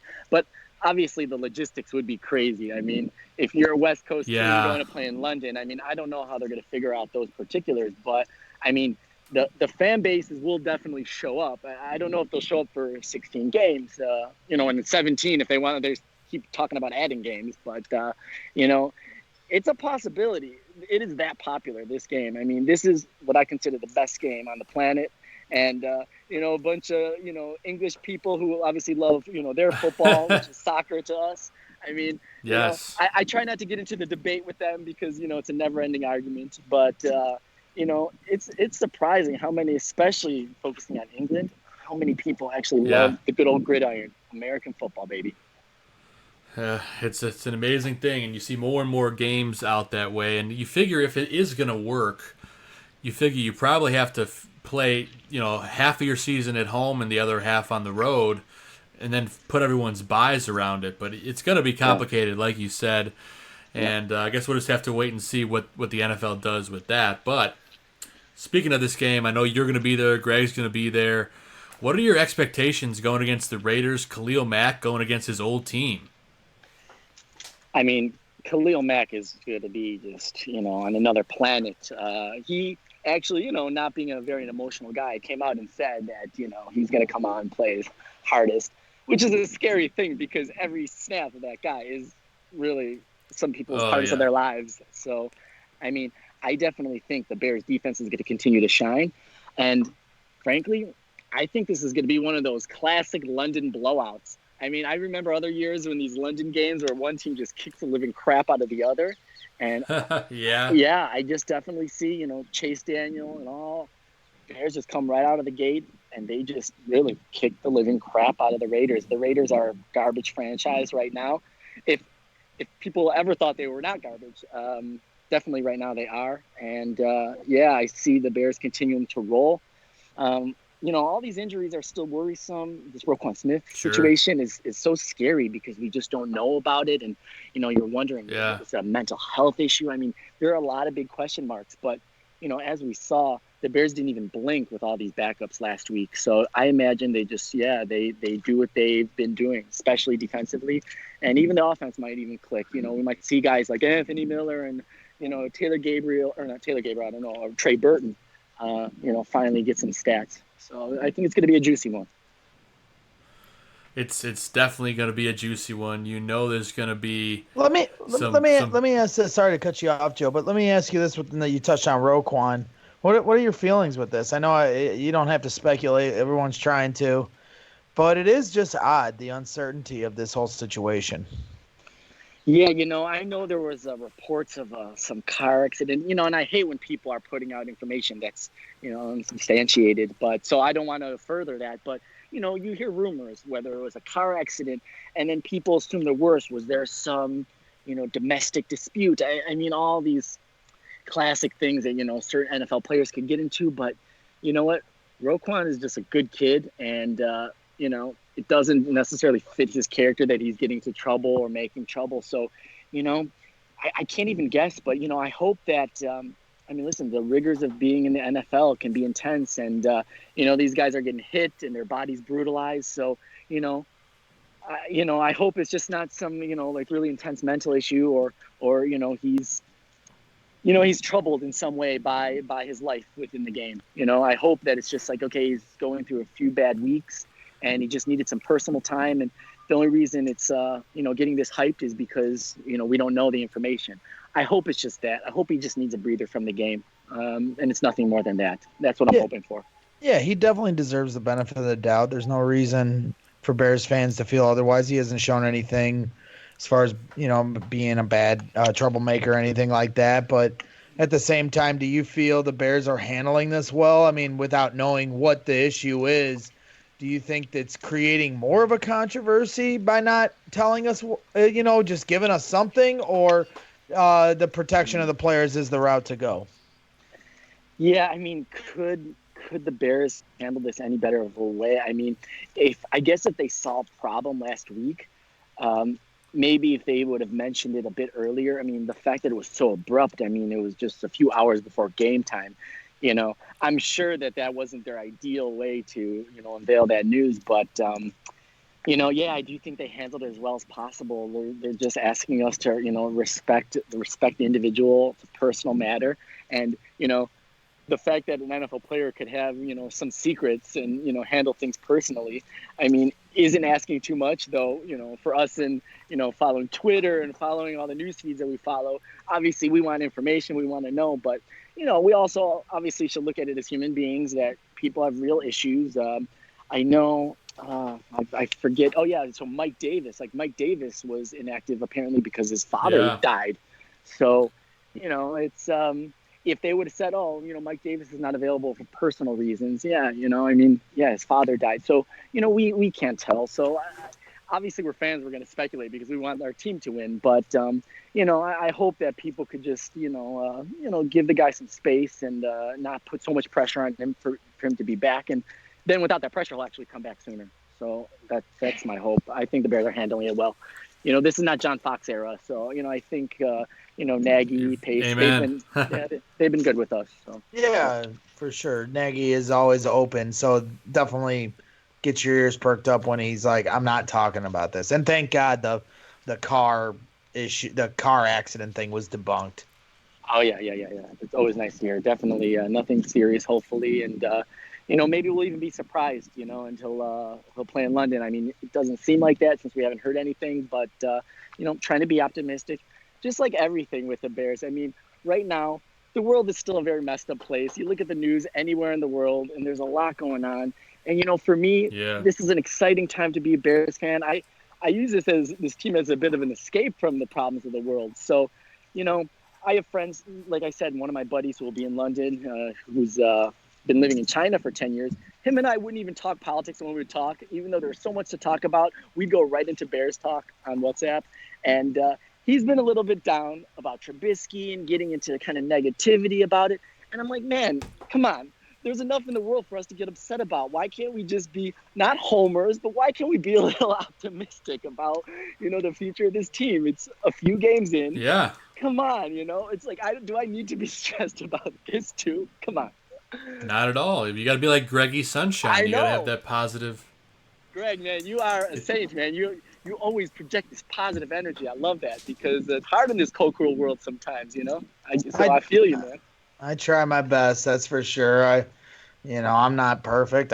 Because I think a lot of people that know me really well would laugh at the Greggy Sunshine nickname because I'm a lot more fired up than I think people know. But, when you have a team as good as the Bears are these last couple of years, when I went to camp, how can you not be positive about these guys? You got nothing but playmakers and good dudes and high character, great coach. I mean, that's what I want as a fan. If they were all a bunch of bums out there, I probably would be singing a different tune. But, yeah, you're going to get the Greggy Sunshine takes until this team proves to me otherwise. I was the same way with the Cubs on this run, and I'll be the same way with these Bears. We're not talking about guys like Jamarcus Webb at camp, not blocking and writing poems on Twitter. We're talking about, Khalil Mack and this Greek god on our team. It's like there's nothing but positive vibes, coming from the Hallis Hall, and that stuff trickled into the fan base real quick last year, didn't it?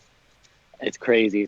What a year that was. It's the curse of high expectations. I mean, if the Bears would have went, 500 last year, but it would have been on the upswing, people would have been totally like, oh, yeah, Bears. But now that they have this high expectations, they won 12 games last year. You know, anything less than 12 wins, people are going to be disappointed by. It's just, for me, it's a sucky way to look at things. Yes, we have this perhaps historic defense, and we have the possibility of a young offense still coming together. So, I mean, please, are we already going to write this team off? You know, for me, it's just ridiculous to do that. There's so many things that are on the ups. And, you know, I know Mitch is still trying to find his poise and his place, you know, in his position, in his shoes. But, you know, yeah, people are like, oh, but it's his third year. It's like, guys, things take time to come together. I still believe in this kid. Sir. Yeah, I'm worried about certain things, of course. But what team in the league, except the Patriots maybe, what team in the league isn't really worried about their current situation? I mean, you know, I could think of many teams, whether it's, you know, the Saints who are without Breeze, Philly right now, up and down. I mean, they were about to be, 1-3, I mean, before they beat the Packers. I mean, every team has big question marks. So this is part of the fun. This is not part of the, you know, time to panic. I'm ready. I'm ready for the Bears to keep dominating, you know, and coming together even better. So let's do this shit in London, baby. Well, you're talking about domination, and I got to ask, how good is this defense, and is it better than the 2006 defense with Urlacher and Peanut and all those guys? Oh, yeah. You know, this question, I love this question because the fact that we even get to put this defense in the same category as 2006 is amazing. I mean, wow, we have playmakers on all levels of the ball. I mean, you know, I was thinking about this, by the way. This is part of the question, so bear with me. In my life, I've never been a guy who's, you know, worn a lot of like jerseys, okay? So I bought a Mitch Trubisky jersey last Christmas, which I was happy about because I love Mitch. But obviously, we're Bears people, so, you know, a defensive jersey would have maybe been the better route. And I was thinking, God, which jersey would I get? I mean, which jersey, if I had a choice for defense, would I get? And I was like, you know what? No, I got to go with Akeem Hicks. But I'm like, wait a minute. I'm like, no, Khalil Mack. But I'm like, you know, that Eddie Jackson jersey would be cool too. At the same time, Kyle Fuller, man, he's looking pretty good. You know, he's looking a quiet, you know, confident type now. You know, you could Roquan Smith. I mean, I would own any of their jerseys. I would really own any of their jerseys. So that is a very good sign. So, you know, we'll see if the numbers end up matching, you know, the takeaway numbers and the sack numbers. I mean, I was one of those people who laughed at the people who said, oh, you know, this defense is going to backslide. I mean, I thought it was an absolute joke because, you know, Roquan didn't have Cam and Mac didn't have Cam. So, I mean, I knew that the Bears were just going to, you know, continue on their level of domination without blinking. Even with Fangio gone and obviously schematic, you know, genius, I had no doubt that this team was going to do exactly what they're doing. I didn't know that all the backups were also going to be playing so hardcore. Right. I mean, crazy, right? So whatever the comparison is, both teams, I mean, this is the real deal. Yeah, I mean, for me, and I love that 06 team. You know, they brought some of my greatest memories as a Bears fan. But, yeah, these boys are deeper. I'm saying I watched both of them at training camp. And I told players at camp this year, I was like, this is the best team that's ever been out here. And it was, and obviously defensively is where it definitely is, but just overall, but definitely defensively, in my opinion. You know, the guys like Mark Anderson and Tommy Harris stepping up up for us in 2006. Those guys, you know, we lost Tommy and Mike Brown halfway through that season, so we don't know how healthy we will be throughout the season. But if this team stays healthy, even when they aren't, you see how dominant they still are without Roquan, Bilal Nichols, and Akeem Hicks the other day, and they didn't skip a beat. They got Nick Williams out there getting sacks. You know, it's just so, like you said, every level they keep coming at you in waves. They have depth beyond measure. No team touches them defensively. I know the Patriots might be ranked higher because they played the Dolphins. Good for them. But, you know, these guys, and beyond, is this team better than 06 team? Because I believe they are, which is just whatever, just silly sports talk. And then another point to me, I keep saying it, and it's no disrespect to Brian Urlacher. I'm just trying to make a point to get people to understand. Khalil Mack is, like, to me, another level to what Brian Urlacher was to this team. And Brian Urlacher went to the Hall of Fame. So that's the point I'm trying to make about Khalil Mack. This guy is like a Greek god. I mean, it's unlike anything I've ever seen in a Bears uniform, personally. I don't know about you, Danny. The fact, when you said that on Twitter, it really made me think, wow, that's an absolute bold statement. And, more thinking about it, Brian Urlacher, obviously Hall of Famer, one of the best at his positions, but Khalil Mack is young enough that he still has potential to maybe be the best at his position. Obviously, he has steep competition. I know there's legends out there that, they would say, oh, he would never be in their camp. But the fact that we still have not seen Khalil Mack at his best, yes, he could be maybe the best at his position when his career is done and maybe have the best stats in his position. So, I do kind of see it your way, Greg. It's wild. And I just remember in 2001, the Bears, Brian Urlacher running wild his rookie year because Keith Traylor and Ted Washington were filling up that middle, and they couldn't get anybody to get to Urlacher to block him, and he'd just run sideline to sideline and tackle anyone in his sight. It's like watching a safety play linebacker or something. It's like unbelievable, but. When they didn't have that depth of the defensive line, they were able to scheme ways to block him up.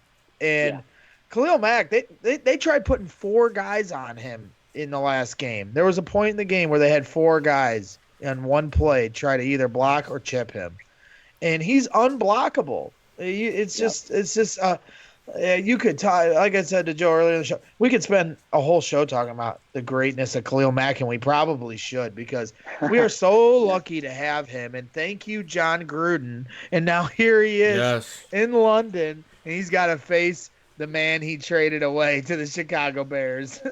No, it's going to be so brutal. Khalil Mack just understands something about leverage the way I would kind of put to a martial artist who just knows how to use others' leverage against them and always, knows how to, end up on top. And Khalil Mack is truly an artist with his balance, with his, with his hand movement. We've seen him put down massive 300-pound linemen to the floor like they were a ragdoll. This is something that you just don't see often. And, man, the Raiders, so idiotic when you think the fact that, okay, we got rid of that first round 1 year. Okay, so that's for Khalil Mack. Okay, I'll take that. We get rid of a second first rounder, but then we get back their second rounder, which, the way it seems, if the Bears are playing so well, the Raiders suck, that's like a swap pick. What an idiotic franchise. Really, what losers. Getting rid of Khalil Mack, wow, that is what a blot on their history of their team. Wow, Raiders suck. Let's hope they suck next week. Yes. I don't want to jinx anything. I'm going to knock on some wood here. But, again, I think the Bears will come out and play hard. Knock on wood if you're with me. Yeah. Go Bears. Every game you got to show up, and get it done. You got to put points on the board and prevent them from scoring, okay? Yeah. What happened last week means nothing. This is a new week in London. Oh, yeah, go Bears. Absolutely. And, Danny, we thank you so much for joining us on Shy Fans in the Stands. I know you joined us bright and early from your neck of the woods, so we really appreciate you coming on the show. Thank you, pal. And for everyone out there, you can go ahead and follow Danny on Twitter. You can check him out on his podcast at the Bears Bonanza. And what's your Twitter handle for everyone out there to follow you, Danny? Yeah, it's at Bears Bonanza. At Bears Bonanza, that's what I use when I'm just talking Bears stuff. It's my little hobby podcast, to talk about Bears. And I'm also at D Swibel. That's DSWIBEL. That's a little more political stuff. Folks, I'm doing Middle Eastern stuff. So I'm not going to be for everybody, but you can check me out there. And yeah, that's it. Go Bears. Happy to see you in London, Greg Braggs Jr. And, I can't wait, Danny. I can't wait to hang out with you and take it all in, and it's going to be a lot of fun, man. Where are you sitting at Tottenham Stadium? That's a very good question. Right now, I'm completely out of it right now because it's so bright and early. I'm somewhere in the upper levels, so I will definitely get you all this information, where I'm staying. And, make sure you give me a couple video shots from the stands for Shy Fans in the Stands, my man. I will, for sure. And we're going to connect in. We're going to have our beers and, obviously, mi casa su casa, I know you're flying out early Monday morning, so, you'll definitely crash it up at Airbnb. I appreciate that, Danny. Breaking news, Greg's not sleeping on the streets after the game Sunday night. We interrupt this program for breaking Bears Barroom News.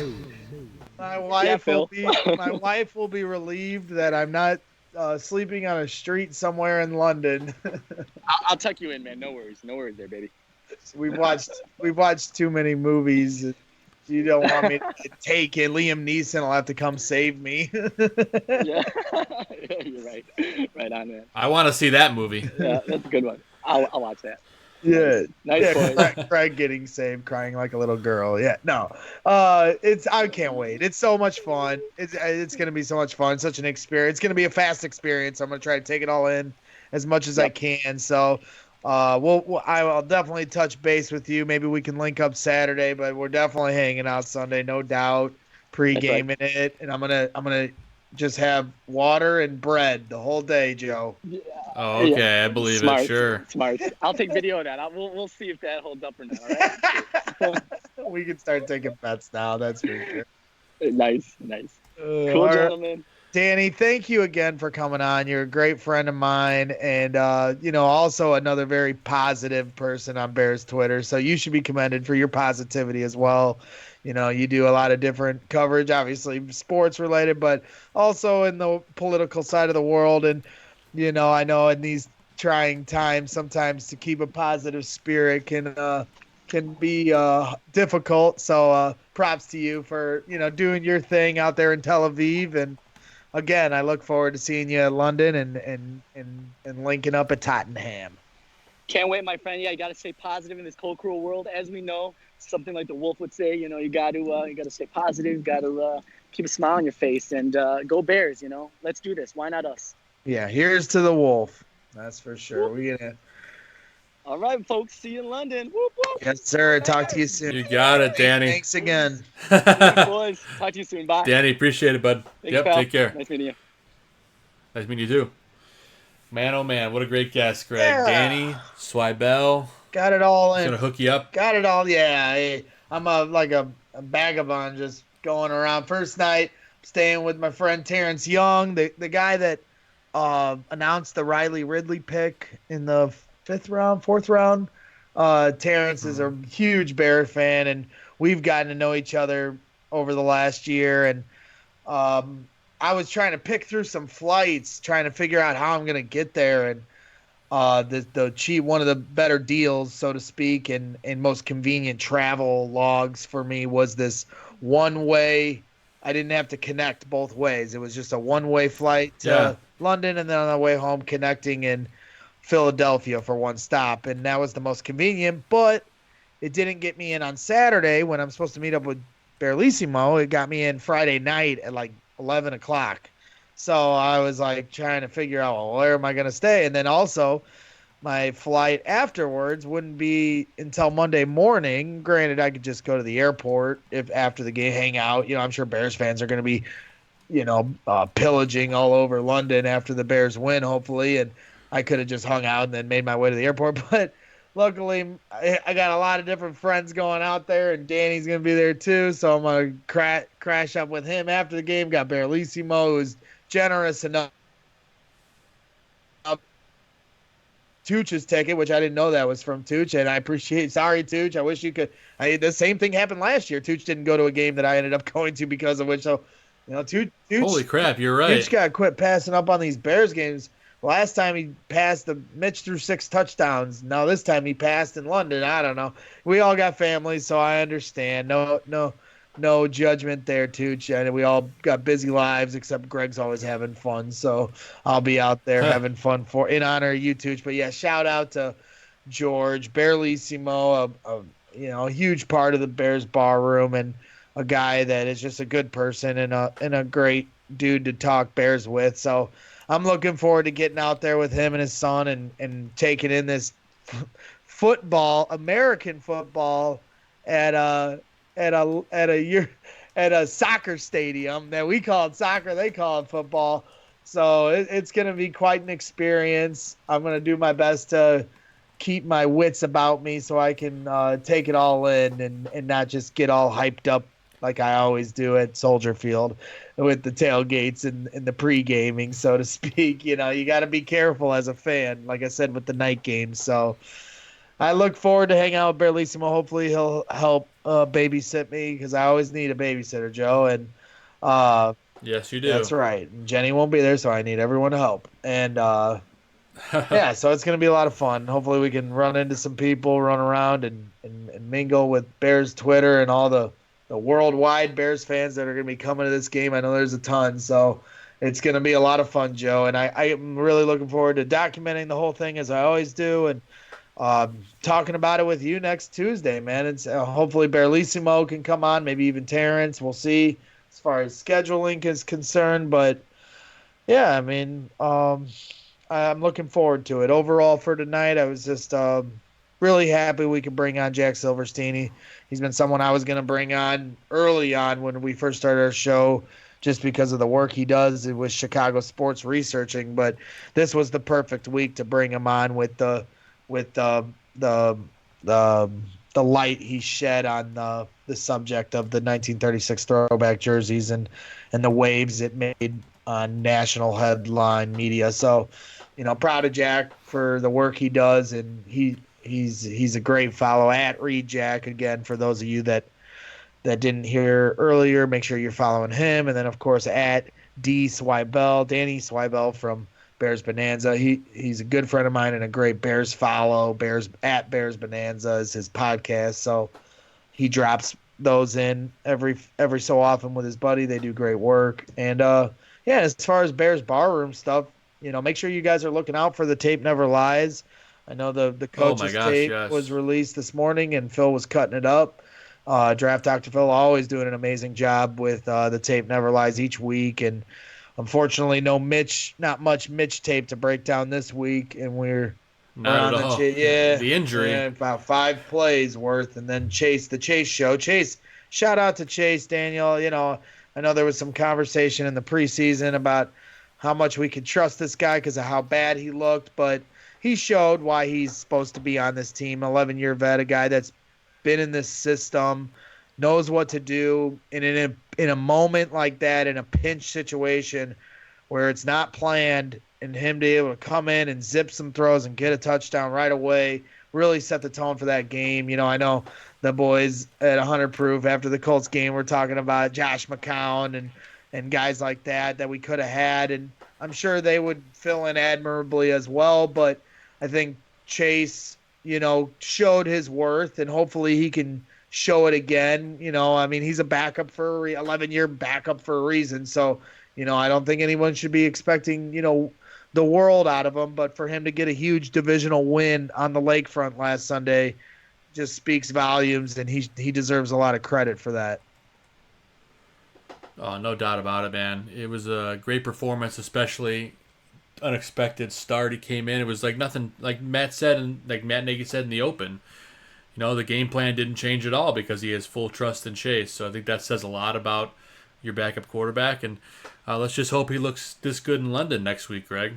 Well, they weren't able to run the ball as well versus Minnesota, and granted, they're a great defensive front, so you're going to have trouble running the ball against a team like that. But this week, I hope to see the run game be implemented more and get David Montgomery going. Again, Draft Dr. Phil has highlighted on his Tape Never Lies breakdowns each week about the offensive line deficiencies, and Ted Larson came in and did a nice job. Rashad Coward came in a pinch and did a nice job from what Phil was telling me. And so that's good news. We need some young bucks in there to fire off the ball, so to speak, because, I love Kyle Long. He's been here a long time, but he every year he gets hurt. So you got to have guys continuity on the offensive line. You got to be able to, beat your man across from you. And at some point, father time hits us all. So, it's not hating on guys. I'm just hoping that the offensive line can get going here and we can start making some runs. Yeah, they're going to get going, Greg. I think it's going to be a great stage to have it in London, and I think it's going to be a fun one to watch. And I'm jealous that you're going to be there, man. It's going to be a great time for you. And just do yourself a favor, take it all in, take a deep breath. That's the hardest thing for me to do. I'm a guy that lives in the moment, but when I get in that moment, man, my head's spinning so much because I'm a FOMO guy, fear of missing out of everything. So when I'm at an event like that, I'm looking around at everything that I can experience, and I try to experience it all. And sometimes that can get me in trouble. It's easier when you go to like Soldier Field and you know what to do. But I'm gonna be like a fish out of water going to London. I don't know anything. I don't have any angles. I don't got any connections. I don't know nobody. I got to figure it all out on the fly as we're doing it. So that's why I'm kind of like, Greg, just take a step back and enjoy it. And don't worry about trying to work every freaking angle like you always do. That's exactly it, my friend. You got to take it all in and just don't get lost. Okay? Yes, I will do my best not to get lost or kidnapped or anything else. I'm sure everything will be perfectly fine. Everyone goes to London, has a great time, and so will Greg. I'm most concerned about flying over the ocean. That's got me the most concerned. I guess I've watched the Titanic too many times, and I know how cold that water is, but I'm just nervous. I don't like flying that much. When I was younger, I didn't mind it. Now as I get older, I guess I understand what's at stake while we're up there, and it makes me nervous. So I'm not going to have my wife with me to hold my hand while we take off or land, but I'll have Walter White to keep me comfort as I get charged through Breaking Bad. That's my game plan so far. There you go, man. Just make sure you preload them all on your iPad or whatever before you go. Yeah, I know. I got to figure all that out here over the next 2 days. So, yeah, Joe, I know we're running a bit over. We normally try to keep it to an hour and a half, but we, had some things to cover, and so we sure did. Appreciate your time with it too, because I know you had a couple shows tonight with the Fantasy Football Goon, and of course we've got Bears 100 Proof live tomorrow night. I know they had hinted at maybe starting earlier tomorrow because they had so much to cover, but regardless, tomorrow night at either 7 or 8 p.m. Central, we are going to have Bears 100 Proof with Phil, Aldo, and Shane, the three amigos, as good as it gets. Them boys know how to do a show, that's for sure. Know how to fill up 4 hours of entertainment. Honestly, our show's running almost to 2 hours here. We're halfway. Like your brain kind of starts melting down at some point, even though doesn't matter how engaging the conversation. So I give credit to those guys and their mental stamina. You got to build it up, to grind through these. So, but it's fun. I'm enjoying myself. What is this, episode 11? And we're gearing towards, we're 3-1. Hopefully the Bears can get to 4-1, and hopefully by episode 20 we're talking about the playoffs again. Well, you know what? We got a lot of football left, but one thing I can promise is it's going to be a fun ride. So make sure you're there with us and Shy fans in the stands. It's going to be a party, Greg. Isn't that right? 100%. And, look out for all the updates. I'll tell you everywhere that I ate, tell you everything that I did, and tell you about everybody that I met next Tuesday night, 9:15 Central. Make sure you're tuning in, and we'll give you all the best breakdown of the London trip for the Chicago Bears. Oh, yeah. Shy fans in the stands going to be there, buddy. And by then, Greg will be the latest member of the royal family. So we'll see if he's part of the jolly old London town. He's going to be hanging out with the Queen, having tea and crumpets. I can't wait to hear all about it, Greg. That's exactly what's going to happen. He doesn't have much time there, but somehow he's going to fit that all in. But anyway, Greg, we had a hell of a show. Hell of a show. You're getting ready to fly across the pond on a long airplane ride. But before you do that, Greg, the way we end every show is with a little piece of home, Greg. And I'm sure you'll be thinking of this guy a little bit while you're flying across the ocean. That's right. After the Bears' big win in London, I'll hop on a plane coming back from London to Chicago, listening to my man Kanye. What you say, Shy City? And you say Shy City? Shy City? Shy City? I'm coming home again. Do you think about me now and then? Yeah. Do you think about me now and then? 'Cause I'm coming home again. I met this girl when I was 3 years old, and what I love most, she had so much soul. She said, excuse me, little homie, I know you don't know me, but my name is Wendy, and I like to... And from that point I never blow her off.